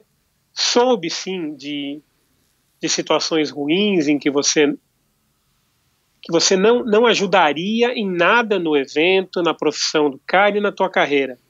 Para quê? Para que soltar? Existe aquela máxima de que o povo quis saber. Quem falou que o povo quer saber? Quem foi entrevistar o povo para falar, você quer saber quantos dentes o Michel tem na boca? Uhum. Não. Nem eu quantos dentes quero saber quanto você tem, ou quanto eu tenho, entendeu? Uhum. Porque aí a gente volta naquela questão do respeito. O que a Fernanda foi respeitar um atleta que, independente de ser conhecido dela, estava num momento difícil. Há também uma linha tênue nessa história, que é a seguinte: não podemos esquecer que o jornalista vai atrás da informação. E nessa busca por informação existem situações em que ele precisa, né, ir atrás de coisas chatas. Eu concordo. Ir atrás de coisas chatas. Mas a sensibilidade sempre tem que falar mais alto. De você saber se realmente aquilo que você vai mostrar, o Solonei chorando por causa de um resultado, é importante para quem? O que isso acrescentaria no atletismo brasileiro? O que isso acrescentaria para o seu João da Silva, que mora na esquina, que nunca viu corrida, mas que depois de ver o Solonei chorando vai falar que corrida é ruim? Não é por aí. Eu vou te dar um exemplo muito interessante, Michel. Eu fazia Stock Car e numa prova em Buenos Aires houve um acidente com o Walter Filho, não sei se é do Galtinho. O carro dele decolou e desmanchou no ar. O Stock Car dele. E o que aconteceu? Ele ficou na gaiola, protegido, não morreu, não aconteceu nada com ele. Muito bem. Nós tínhamos essa foto do carro desmanchando no ar. Era uma foto linda, onde o fotógrafo foi perfeito, no momento certo. Era o carro desmanchando como se fosse um quebra-cabeça. Muito bem. Eu estou em Buenos Aires, vendo toda essa repercussão e tal. Me liga, na época, a editora do Jornal do Brasil. Não era editora de esportes, era editora da capa do Jornal do Brasil. E virou para mim e falou assim: você tem essa foto? Eu falei, tem. Você pode me mandar? Eu falei, não. Ela falou, mas por que não? Eu vou te dar uma capa. Eu falei, eu não quero essa capa. Eu não quero essa capa que vai mostrar que o meu esporte é perigoso. Todo mundo sabe que o automobilismo é perigoso. O que vai fazer de bem para o esporte, para o cara que gosta do automobilismo, ver um carro desmanchando no ar? Não existe isso. Ah, mas você vai perder a capa. Eu falei, prefiro perder a capa. Aí eu liguei para o meu cliente e contei para ele, ele falou, você foi perfeito. Ninguém precisa de uma capa dessa. Ninguém precisa de uma capa com alguém tomando um tiro na cabeça. Não é? Exato. Você sabe que é mais sensacionalista, né? Talvez venda mais jornal por conta disso, mas realmente para o esporte não agrega nada, né? Muito pelo contrário, né? Não, vai afastar quem gosta. Então essa sensibilidade que a Fernanda teve, que outros profissionais têm, infelizmente nós voltamos também no ponto do caráter, nem todo mundo tem. Não é todo mundo, né? O cara vê numa situação, como você falou, sensacionalista, em achar que tem que dar. Outro exemplo que eu vivi foi na São Silvestre, quando um cadeirante faleceu, há uns 4, 5 anos, se eu não me lembro exatamente.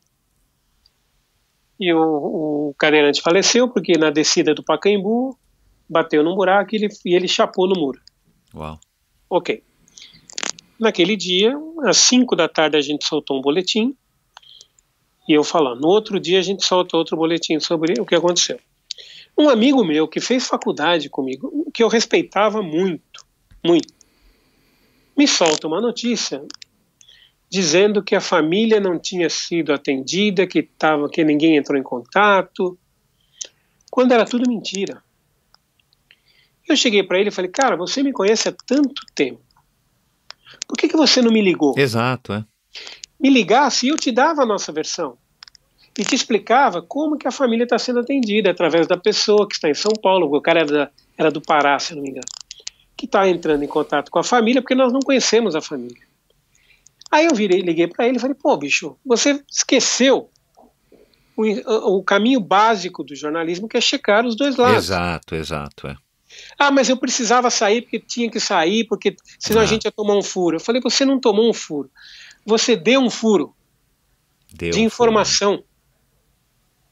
Você fez uma besteira de informação errada. Então, para quê? É. Como o Datena na televisão, no mesmo episódio, xingando todo mundo, fazendo aquele drama. Eu falei, cara, ninguém da produção do Datena me ligou e eu era o porta-voz e só eu falei com a imprensa para perguntar o que estava acontecendo. Me liga. Me liga que eu jamais é sensacionalismo, né, cara? Vão atrás da pior versão porque vem demais. Pois é, isso tem que acabar, né? É esse jornalismo que não agrega. É esse jornalismo que afasta as pessoas. E é esse jornalismo que diminui o respeito. Qual que é a melhor coisa de ser jornalista esportivo, de trabalhar com o que você trabalha? Você falou agora há pouco da dificuldade e tal. E qual que é a melhor coisa, assim, uma coisa que você fica feliz que você está aí fazendo isso? Eu vou te devolver a pergunta. Qual foi sua satisfação quando completou o RAM? Não foi incrível? Incrível, fabuloso. Então, essa satisfação que vocês tiveram é a satisfação que nós temos de divulgar isso. Legal. Então, o que me dá de motivação são as várias histórias. Por exemplo, quando eu estava vendo um pouquinho de Pan-Americano, vi o rapaz na ginástica na barra, a alegria por ter conseguido aquilo, por ter conseguido um resultado expressivo. E ele falou uma declaração muito boa, que ele falou assim, nós estamos trabalhando para melhorar. Então, a satisfação de divulgar essa história, de escrever uma matéria sobre isso, de mostrar uma imagem sobre isso, é o que motiva no esporte. No esporte você tem histórias tristes? Tem.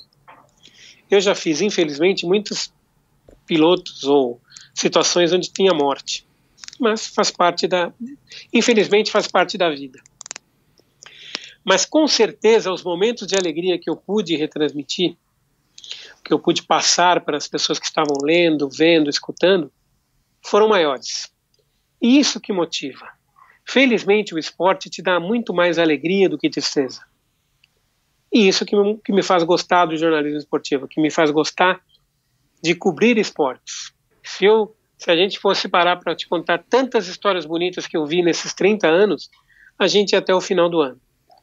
Porque são vários exemplos de pessoas que se dedicaram, e sejam elas atletas, dirigentes, promotores, todo mundo faz seu trabalho. E quando o seu trabalho é bem feito, o esporte cresce e todo mundo ganha, né? Claro. Então, esse prazer, meu amigo, eu sempre vou ter, de contar boas histórias. Mesmo ficando 5 dias sem tomar banho, né? Teve mais alguma roubada, assim, alguma história que você pode contar dentre todas essas que você tem no teu HD aí? Olha, essa viagem para o Egito foi bastante complicada, porque foi minha primeira grande viagem e as condições eram complicadas. Era muito engraçado, porque eu vou te lembrar outra do Egito que é boa, que a gente tinha que passar a matéria para o Brasil. Ok. Aí nós calculamos, porque a taxa de transmissão, eles abriram naquela época, 1990, um fax no meio do deserto, com antena, parabólica e tal. Só que isso tinha um custo, custava $25 o minuto. Uau! Um preço salgado até para hoje, né? Aí a gente combinou assim, bom, você vai fazer uma folha de matéria para passar pelo fax, essa folha demora 3 minutos e você manda. vai gastar $75 por dia. Ok. Fui com a minha grana, com o orçamento feito, blá, blá, blá, blá, blá, blá. Primeira matéria no primeiro dia. Passei, deu erro. Aí o cara fala porque assim, o fax ainda dava erro, é verdade. Não, aí o cara fala assim pra mim, tem que pagar. Falei, mas não foi a matéria. Tem que pagar. Ok. E naquele dia o sinal estava muito ruim e eu tentei várias vezes. Aí chegou um momento em que foi, aí eu liguei para o Dória em São Paulo, no Brasil, e falei assim, Dória, chegou a matéria? Ele falou assim, chegou, mas só metade. Dita. Eu falei, o quê? Dita, tá bom, eu dito, você que manda. Plá, plá, plá, plá, plá. Resumindo, os meus $75 programados para o primeiro dia viraram $700. Nossa, cara. Eu peguei o telefone. Por causa dos pulsos de telefone, né? Do interurbano. Aí eu peguei o telefone, liguei para o Dória de novo e falei, Dória, é o seguinte, vai acabar o trabalho na metade. Ele falou, por quê? Porque custou. Ele falou o seguinte, bom, vai tentando aí ver. E aí brasileiro, como é brasileiro, de vez em quando esse jeitinho brasileiro é bom, exato, de vez em quando não. Aliás, a maioria das vezes não é. Eu quando parei numa cidade maior, que foi Luxor, fui para um hotel, falei, eu não vou passar dessa organização porque é muito caro. Cheguei lá no hotel e falei assim, olha, eu queria passar um fax para o Brasil. O cara fez assim para mim, para onde? Eu falei, Brasil. Ele falou, não conheço o Brasil. Onde fica? Eu devia ter falado do Pelé, talvez ele lembrasse. Exato. Eu falei assim, onde fica? Eu falei, ele tinha um caderno com todos os países, né? E não tinha Brasil. Uau. Aí no B, na hora que eu abri, estava Bélgica. Eu falei, aqui, ó. Brasil é do lado da Bélgica. Ah, se é do lado da Bélgica, aqui é ligação para a Europa. Eu falei, é isso mesmo. Ligação para a Europa. E passei o meu fax mais barato. Foi um jeitinho, mas eu não tenho culpa se o cara não conhecia o Brasil. Exato. É verdade. E aí eu achei uma coisa. Então, foi um evento onde você teve uma superação atrás da outra. A gente ficou 2 dias sem comunicação com o Brasil e com o resto do mundo, porque nós nos perdemos. Sem comida. No meio do deserto. No meio do deserto. Aí foi aquela história, parecia acampamento de jovens. Vamos fazer uma fogueira e ver o que cada um tem na mochila. Foi muito engraçado, né? Umas coisas de coisa. Agora, eu tive roubadas. Eu fui fazer, por exemplo, um campeonato, inclusive perto de onde eu moro, no Ipiranga, que era a ZDL fechou um torneio de MMA. Aí fomos eu e a minha colega de profissão, Débora Mamoni, chegamos no ginásio, e o cara fala, vocês são da assessoria? Perfeito, tem um lugar aqui para vocês na frente. Na primeira fileira, eu falei, nossa, que legal.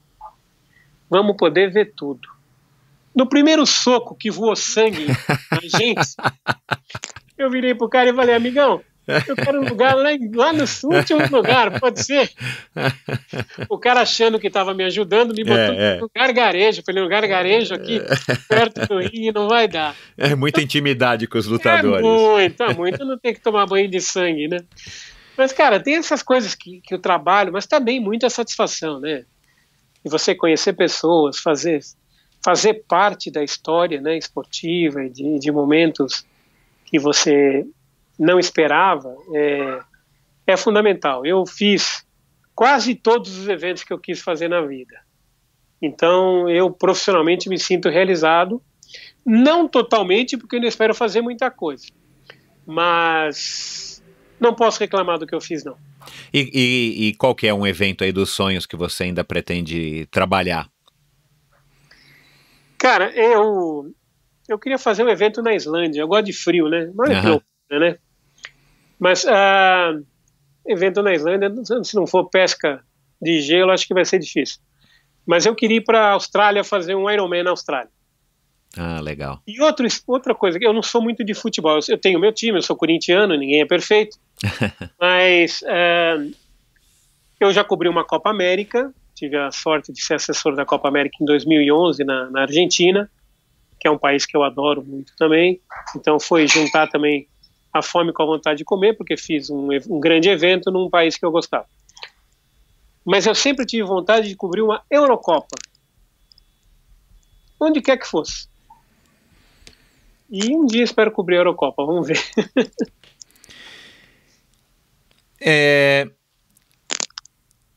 Viver do jornalismo no Brasil, jornalismo esportivo, especificamente, né? Porque aqui é a vertente que você escolheu, é mais um sonho ou uma roubada? É uma batalha diária. Um leão por dia. Não dá para levar o leão e o Simba junto. Porque, primeiro que o desemprego é grande. Todo mundo está sofrendo com isso.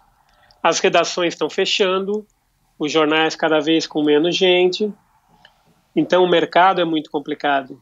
Se minhas filhas hoje, eu tenho 2 filhas, uma é professor de educação física e a outra vai se formar em veterinário ano que vem.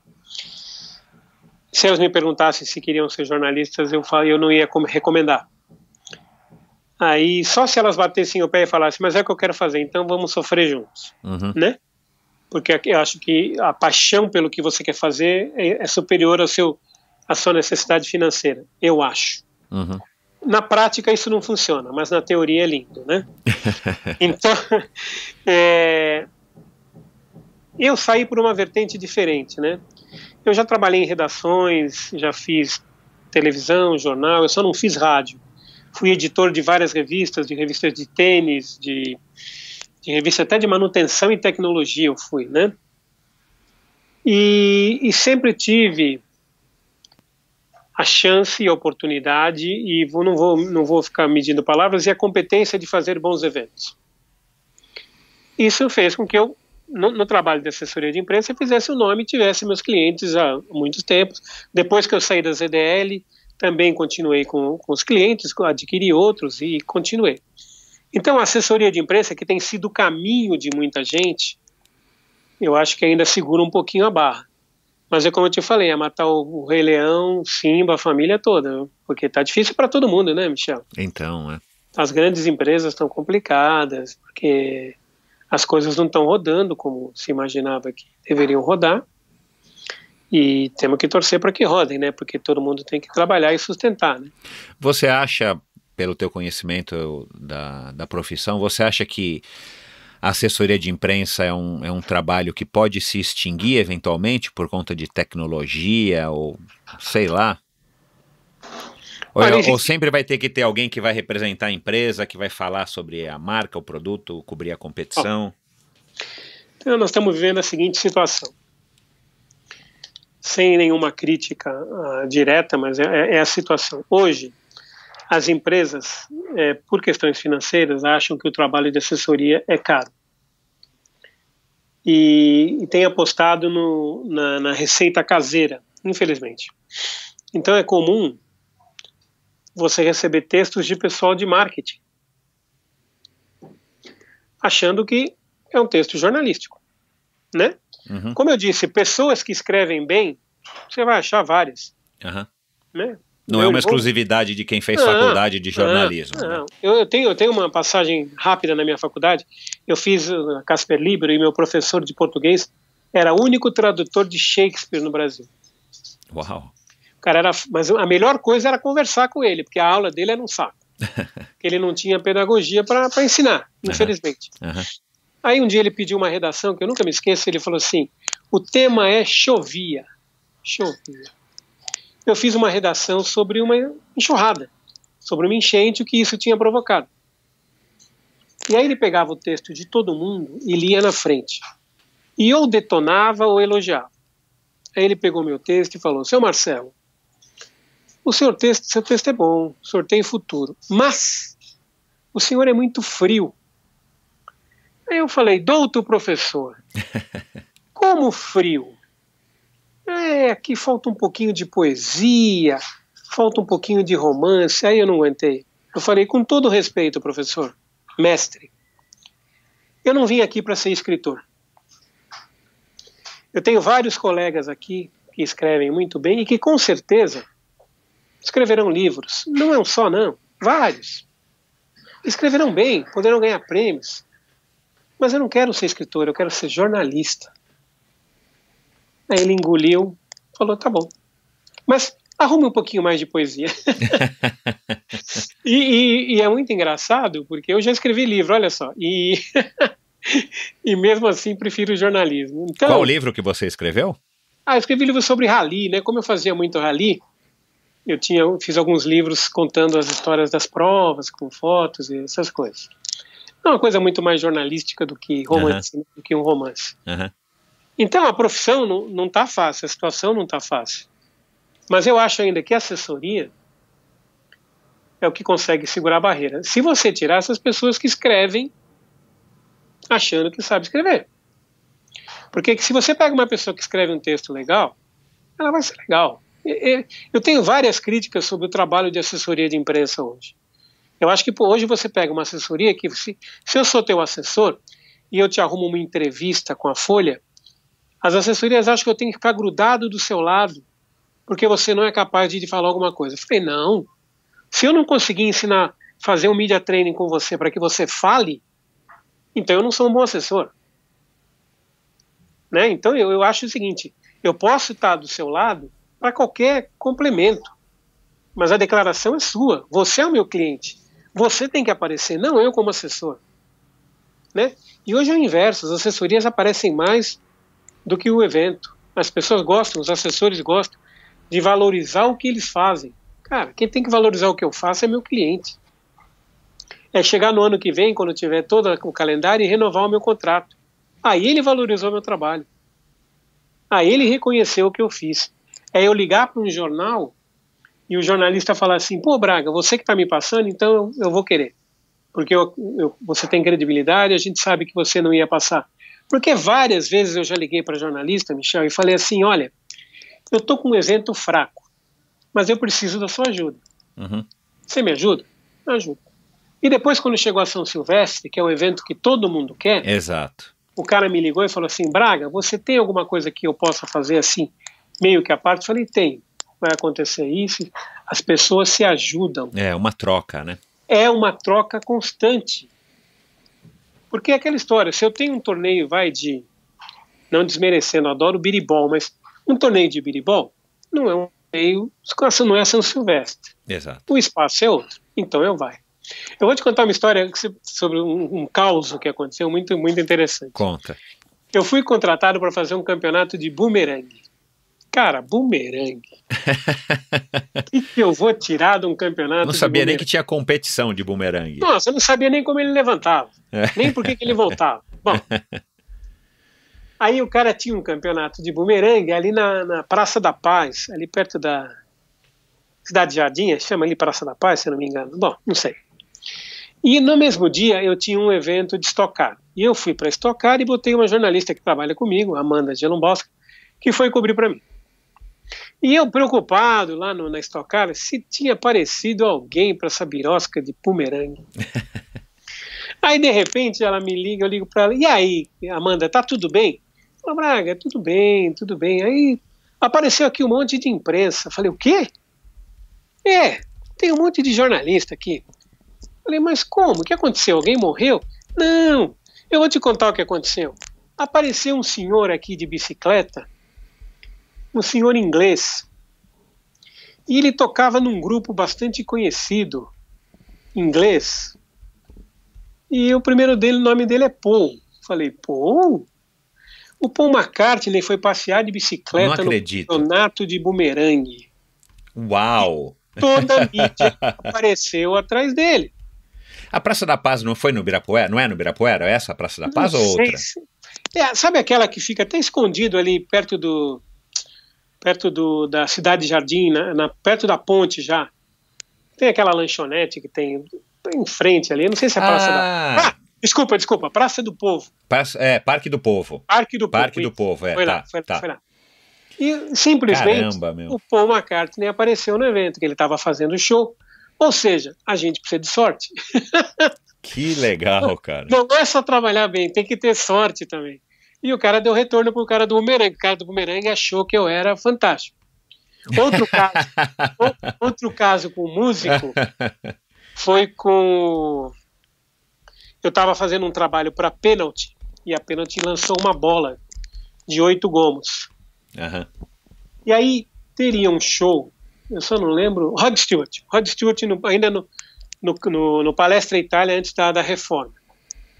Aí alguém me fala, eu estava na Stock Car, que era a mesma produtora, né, a Time for Fun. Aí alguém me fala, o Rod Stewart vem aí, ele gosta de bolas de futebol, ele chuta bolas de futebol.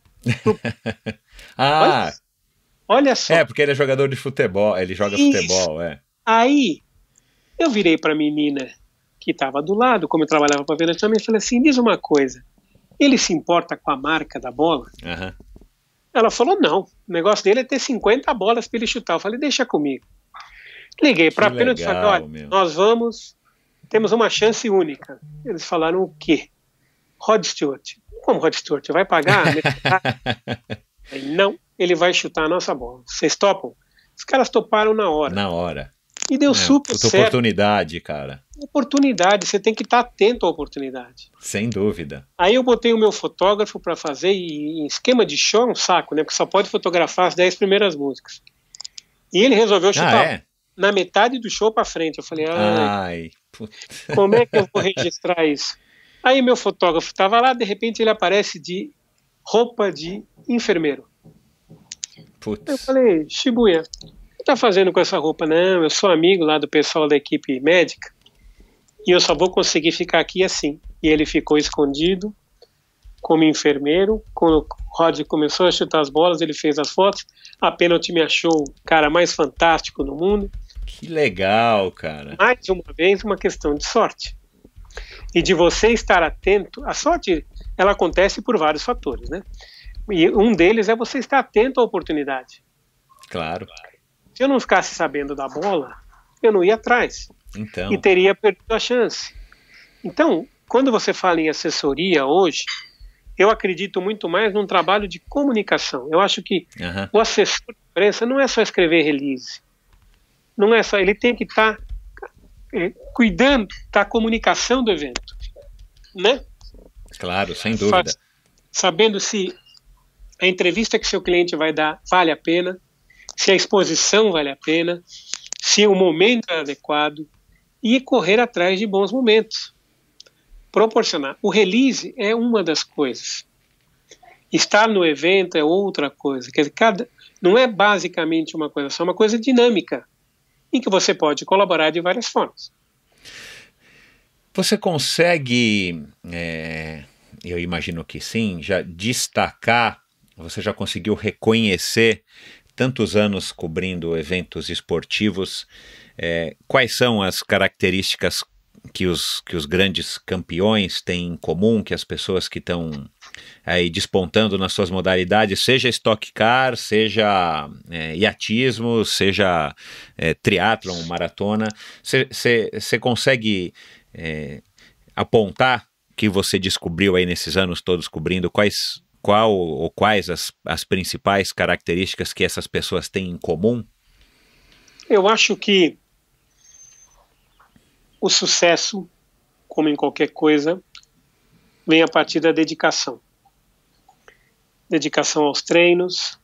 Eu sou um fã de tênis e um fã do Roger Federer, como acho que quase todo mundo, né? Unanimidade. Unanimidade. E de outros, Djokovic, gosto também do espanhol. Cara, esses caras treinam muito. E todo atleta que eu vi se dedicando e treinando muito, é verdade que às vezes não consegue, você sabe disso, o quanto é difícil treinar com outra profissão, né? Mas eu acho que a dedicação é o segredo de todos. E a dedicação, quando eu falo, é que ele não se importar se está chovendo e eu tô com frio e eu vou dormir mais um pouquinho. Não, eu tenho que treinar. Eu tenho que treinar. Eu treino 5 horas, mas quantas horas eu tenho que treinar mais? É verdade que quando você vive do esporte, isso é mais fácil, né? Que você pode se dedicar só aos treinos. Mas nós estamos falando de top, né? Onde pessoas que podem e que têm essa possibilidade. E você pode pesquisar, se eu não, acredito não estar enganado, pode pesquisar a história de todos. É dedicação, dedicação, dedicação. Eles não alcançaram o topo simplesmente porque são bonitos. Por acaso, ou porque eles têm um amigo de alguém. Eles alcançaram o topo porque são bons. E mais do que alcançar o topo, porque isso qualquer um pode fazer, ele se mantém no topo. Esse é o mais difícil. Você ser um dos melhores do mundo durante tanto tempo. Então. Gabriel Medina, que é um exemplo para o esporte brasileiro, um exemplo que, se você for lembrar também, quase nunca tinha espaço. Exato. Eu tenho um amigo jornalista, Moacir Ciro, outro que sempre mexeram com surf, e eu vi quanto esse pessoal batalhou para conseguir um espaço para surf. Hoje o Medina tem programa de TV. Pois né? É. Então, quer dizer, porque o cara se esforça, porque o cara treina, porque o cara é bom. Porque se ele não ganhar hoje, ele pode perder, que faz parte do jogo, amanhã ele ganha de novo. É. Amanhã ele é vice-campeão, que ninguém valoriza nessa terra, mas é bom, né? Dureza, é. Não é, sabe, cara, você pensar que de 500 pessoas você foi o segundo. Então, é. E o cara não valoriza, ele acha que você é um perdedor. Sabe, precisa mudar essa mentalidade, né? Eu acho que isso é uma questão de cabeça. Então, na minha opinião, eu acho que é dedicação. Você tem algum ídolo ou alguns ídolos que você poderia citar que te inspiram, que você idolatra mesmo? Olha, o Federer é um deles, o Magic Johnson, lembra do basquete? Magic? Claro. É um cara que eu tive a oportunidade de conhecer, conversar e admiro muito. Deixa eu ver outros nomes. O Poltergar, porque o Poltergar, além de tudo que ele fez, o cara tem uma instituição que cuida de crianças e vários atletas. Os tenistas todos que tem, sabe, os caras ganham muito dinheiro, mas eles investem. Eles ajudam pessoas que não têm, né? E pessoas que se preocupam com o próximo. Porque eu nunca me preocupei se uma pessoa é rica ou pobre. Porque eu acho que se ela é rica, ela fez jus, na maioria das vezes, fez jus aquilo. O que me importa é se a pessoa é boa. E se ela é boa, ela merece tudo que ela tem e um pouco mais. Quem sou eu para julgar o que o cara ganha, se é pouco ou muito? Exato. Eu acho que é o seguinte, se ele lutou e se ele fez jus aquilo, existem exceções? Existem, né? Futebol tem muito disso. Onde o cara recebe muito dinheiro e depois não mostra o que realmente é, né? Mas, cara, são nomes de pessoas que realmente se dedicam ao que fazem e se dedicam ao próximo. Eu acho que todos esses são meus ídolos, eu diria. Legal. Para a gente já encerrando, vamos falar um pouquinho aqui de redes sociais. Qual que é a sua opinião aí como assessor de imprensa, como jornalista, a respeito aí das redes sociais? São um instrumento de trabalho, faz parte? Você teve que aceitar, engolir, se adaptar, você adora? Faz parte do trabalho. São importantes pela agilidade, pela possibilidade, pela falta de limite de espaço que você tem. E isso é fundamental, mas em compensação abre espaço também para uma série de coisas negativas que as redes sociais estão se mostrando. É muito fácil você, no anonimato da rede social, ou achando que você é anônimo, você criticar, você xingar, seja jornalista, seja esportista, seja político, seja o que for. Seja o presidente, seja qualquer coisa. É tudo uma questão de respeito. Eu não preciso gostar do presidente para respeitar. Né? A gente volta naquele nosso... Eu respeito. Se eu concordo ou não, isso é uma coisa do meu íntimo. Ou das pessoas que concordam com o que eu faço. Se você gosta do presidente, para que eu vou postar na sua rede xingando o presidente? Eu não tenho nada que fazer isso. Eu não tenho esse direito. E só que a rede social, o que fez? Ela possibilitou que as pessoas invadissem a sua vida. Hoje não existe respeito, o cara te xinga, o cara te ameaça. Por quê? Quem te deu esse direito? A rede social era para você interagir, não para você se meter na vida dos outros. Não para você ameaçar a vida dos outros. Então, eu acho que o sucesso da invenção do seu Mark, por exemplo, que é o Facebook, Instagram, essas coisas tudo dele, só continuará se mudar essa política de respeito. Não estou falando de censura, não. Estou falando de respeito. Eu sou contra a censura. Você tem que respeitar. Porque se você cometer um abuso, você vai pagar por aquilo. Ele está pagando milhões de indenização para um monte de... né? Sem dúvida. Hoje. Então, quer dizer, você tem que mudar o caráter dessa história. Se você quer falar... Pode falar. Não, desculpa, termina esse... Se você quer falar mal dos teus ou de outros, fale para os teus. Exato, Não para os outros. Né? Falem para quem concorda com você. Eu tenho vários amigos dos dois lados da política brasileira hoje, esquerda e direita. Sempre digo, eu mantenho os dois. Enquanto me respeitarem, eu vou respeitar a posição de cada um. Não me interessa se ele gosta de A ou B. Me interessa se ele gosta de mim. Uhum. Se ele gosta de mim, se ele se preocupa quando eu tive essa situação que aconteceu, isso é legal. Uhum. Então, isso supera qualquer posição política que ele tenha. Qualquer time de futebol. Que nesse país até futebol dá briga. Entendeu? Então, eu não estou preocupado com o que ele gosta. Estou preocupado se ele gosta de mim. E acho que esse devia ser o pensamento de todo mundo. Porque se você está preocupado, se você é corintiano ou palmeirense, para ser seu amigo, então você não tem um amigo, né? Você tem um conhecido. Verdade. Ajuda, né, no teu trabalho as redes sociais, assim, vocês usam ela como um instrumento para, enfim, de trabalho? Ajuda sim, eu e outras assessorias publicamos todos os releases direto no site, no Facebook, no Instagram. Claro, uma maneira rápida de espalhar, né? Muito rápida. O que acontece? Você tem a sua rede, você tem um grupo de amigos. Então, por exemplo, eu tenho o site da Federação Paulista de Vôlei, uma parte de vôlei de praia, onde eu soltei um texto sobre a Copa São Paulo, e esse texto foi para a comunidade do vôlei, no Facebook. Em poucos segundos, muita gente já tinha compartilhado. Exato, tá certo. Isso ajuda a divulgação, ajuda quem acompanha, e ajuda jornalistas, porque existe a comunidade de jornalistas que recebe também. Então, sem dúvida, a tecnologia facilitou o trabalho do jornalista, facilitou a divulgação. O que prejudicou é que todo mundo agora se acha jornalista e fotógrafo, né? O cara tem um iPhone e sai tirando foto e acha que é fotógrafo. Então. Eu lembro que quando eu comecei, lá em 1986, eu mandava matéria de telex.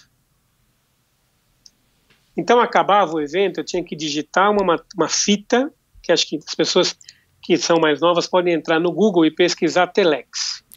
Vai ver que é um trabalho de corno, mas que era louco. Porque terminava o evento, você tinha que picotar uma fita com a matéria e retransmitir. Então terminava o evento, eu só conseguiria ir embora para minha casa 5 ou 6 horas depois. Hoje termina o evento, em 15 minutos eu acabei. 15 minutos se o meu fotógrafo demorar para mandar as fotos para mandar com o texto. Se ele mandar, como faz o Fábio Falcone na Unlimited, durante a prova ele me manda as fotos. Então eu escolho as fotos durante a prova. Deixo só a foto final por último. Então eu consigo trabalhar até em menos de 15 minutos. Porque está todo mundo... Além do trabalho da assessoria, tem site que mostra ao vivo... Tem um monte de formas de acompanhar, tem gente que tem os seus blogs que divulgam. Voltando àquela história do blog, eu respeito quem tem blog. Eu não sou contra blog. Mas existe uma diferença entre jornalismo e blogueiro. E blogueiro, E o que você acha, para terminar, do podcast? Cara, podcast para mim é uma coisa que tem crescido muito, né? Hoje nós tivemos um boom de blogs, um boom de sites pessoais, dos influenciadores. Essa palavra influenciador me deixa meio preocupado. Influencia a quem? A quem? Né? Porque se for contar por like que todo mundo compra, não vale a pena, né? Mas eu conheço pessoas que comentam sobre várias coisas que vale a pena acompanhar. O podcast, o que faz? Você está falando com a pessoa. Você em nenhum momento me julgou. Você me perguntou as coisas para eu contar a minha história. Isso é o legal. As pessoas podem contar a sua história, né? Isso funciona também quando o cara é youtuber, desde que ele não fique naquele jabá tradicional de fazer só as coisas que são pagas, né? Então, eu acho que... E tenho amigos que fazem esquema de podcast, que estão apostando muito nisso, porque o podcast é muito mais atrativo do que as outras mídias que estão sendo usadas. Bacana. Bom, você, como a gente falou no começo, você está bem de saúde, graças a Deus, né? Você teve que passar aí por essa cirurgia aí meio que no susto, e você agora vai começar uma fase de adaptação muito em breve, e você acabou lançando uma campanha nas redes sociais, né, via internet, para estar te ajudando aí enfim, nessa fase aí de recuperação. Conta um pouco aí da sua campanha, o que você tá almejando, e também fala aí, para terminar, quem quiser te contratar, quem quiser conhecer melhor o trabalho. A tua empresa agora chama ME Braga, é isso? Não, chama M Braga Comunicação. M Braga Comunicação, né? Não é mais ZDL, para deixar bem claro. Fala aí pra gente um pouquinho da campanha no Vaquinha e dá teus contatos, tuas redes sociais, o Twitter e tal, para que as pessoas possam passar e te acompanhar e entender melhor o trabalho que você faz. Essa história da Vaquinha foi feita por um amigo também da Unlimited, o Ricardo, que falou assim: Braga, posso fazer uma vaquinha para você? Eu falei: pode, você tem umas coisas para você conseguir, tratamento, prótese, essas coisas. E ele criou essa vaquinha e os amigos estão colaborando, várias pessoas que eu conheço. O objetivo justamente é facilitar o tratamento, pagar parte desses custos, né? E as pessoas que quiserem colaborar ou divulgar esse coisa, é só entrar no vaquinha.com.br, lembrando que o Vaquinha é com K, da vaquinha.com.br, e procurar por Braga. E aí você tem todo o processo, conta um pouco dessa história, do que a gente pretende. E isso aí eu agradeço já as pessoas que colaboraram, e são muitas, o que me deixou bastante feliz, não pelo dinheiro arrecadado, mas por lembrarem. Exato. Sabe, porque nem todo mundo contribuiu, as pessoas pelo menos divulgaram. E isso é legal, né? Porque é como você está me dando esse espaço, isso é importante também, né? E a gente espera que isso realmente funcione, e aí vai funcionar para todo o projeto, e a gente vai depois mostrar exatamente para onde foi usado, porque aqui é transparência total. Eu não quero ganhar dinheiro com a vaquinha, eu quero ganhar dinheiro com o meu trabalho. É isso aí. E quem tiver interessado numa assessoria de imprensa, o meu e-mail é mbraga.com, meu telefone é 11 98266 6086, e a gente está à disposição para o trabalho de assessoria de imprensa. E você tem site, tem Twitter, Facebook? Eu tenho o Facebook, que é mbragacom.com.br, e tenho o Instagram também, que é mebraga, e as pessoas podem me achar. E mais do que tudo, o que é legal é o espaço que você está me dando, Michel, porque além da gente se conhecer há tanto tempo, ter passado por perrengues juntos e bons momentos também, né? Sem dúvida, mais bons momentos. Graças a Deus, mais bons momentos, desde as maratonas em Fortaleza. Aliás, qualquer coisa em Fortaleza é bom. Eu estou para descobrir uma coisa, acho que até bolinha de gude em Fortaleza. Até bumerangue em Fortaleza, até mesmo sem o Paul McCartney. Mesmo sem o Paul McCartney. E obrigado pelo espaço. Que bom, cara. Todos os links vão estar no post do episódio de hoje. Não precisa sair correndo e voltar e anotar. Vai estar tudo lá no endorfinabr.com. Para quem quiser anotar, para quem quiser seguir, clicar, doar e acompanhar aí o trabalho do Braga. Como você já pôde perceber, é um cara que tem uma vasta experiência e um cara super íntegro, um cara super profissional, um cara bacana, um cara aí que entende do que faz. E é isso, Braga, muito obrigado, boa sorte na tua recuperação. Eu e todo mundo que está ouvindo vai estar torcendo com certeza por você, para que, como você mesmo disse aí para mim em off no começo, que até o final do ano você já esteja cobrindo a São Silvestre e, se der certo, correndo a São Silvestre com a sua prótese super mega hiper power de carbono. Obrigado a você, Michel, mais uma vez. Obrigado pelo espaço, e com certeza, cara, que eu estou determinado a estar voltando a cobrir eventos no campo, porque trabalhando eu já estou, mas cobrir os eventos em campo até a São Silvestre. Essa é a meta. E vamos atrás. Show de bola, cara. Obrigado, um abração. Um abraço para você e um abraço para todos os ouvintes. Pois é, pessoal, mais um bate-papo legal com um cara fantástico, um amigo meu aí há muitos anos. E assim que eu soube da situação dele, assim que eu fui alertado, aliás, agradeço aqui a Roberta Alvarenga, do Elas no Triathlon, que já vai estar aqui contando também um pouco do seu trabalho, da sua história.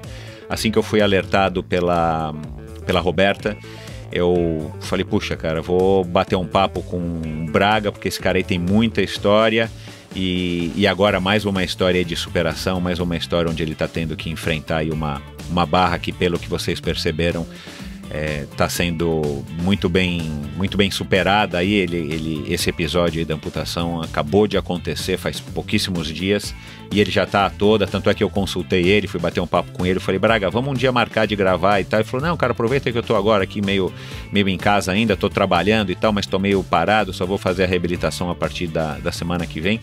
Vamos aproveitar e vamos gravar. Eu falei, opa, vamos lá, isso aí que eu quero notícia bacana e quero gente a fim de bater um papo, e foi esse o episódio que vocês acabaram de ouvir. Espero que vocês tenham gostado. Vão lá no Instagram do Braga, ME Braga, vão lá no site dele para conhecer um pouco mais do trabalho dele. Se você tiver interesse, se você quiser colaborar, vai lá no Vaquinha, vou colocar todos os links, como eu disse aqui no post do episódio de hoje, e faz a sua contribuição aí para esse grande jornalista esportivo que tem tanta história e um currículo tão vasto aí como ele acabou de contar pra gente.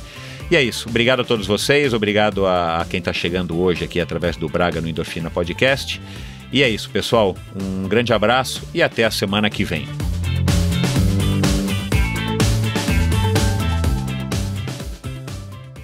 Este episódio foi um oferecimento da Probiótica. Por sinal, tenho certeza de que você já tem acompanhado o trabalho muito legal que a Probiótica vem fazendo, investindo não apenas na fabricação de produtos de primeira linha, é claro, mas também ao patrocinar provas e atletas. Aliás, parabéns à Probiótica pela iniciativa.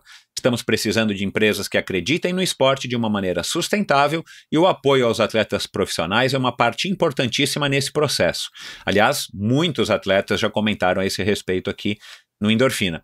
A Probiótica produz uma linha específica de suplementos da mais alta qualidade para os esportes de endurance, tanto para os seus treinos quanto para as provas.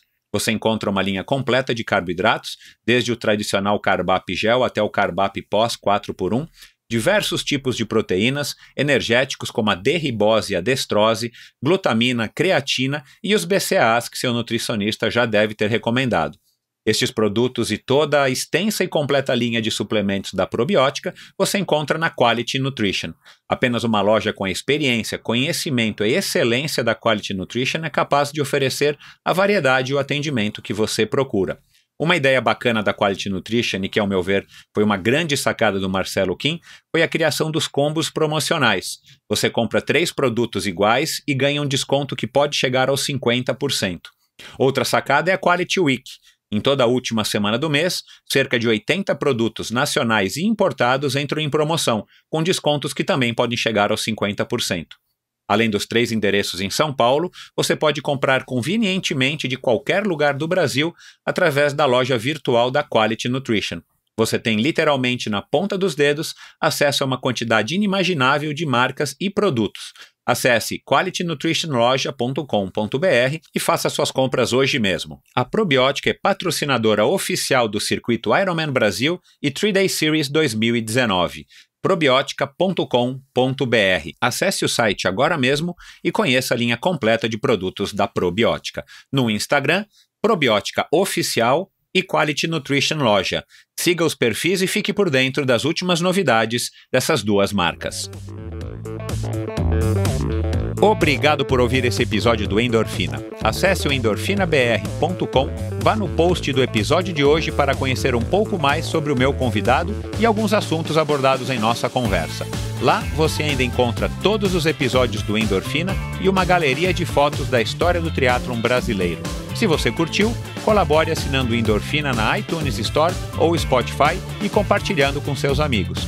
Lembre-se de enviar suas sugestões, críticas e comentários através do perfil Endorfina BR no Instagram ou através do Endorfina com Michel Bogli no Facebook. Um abraço e até a semana que vem.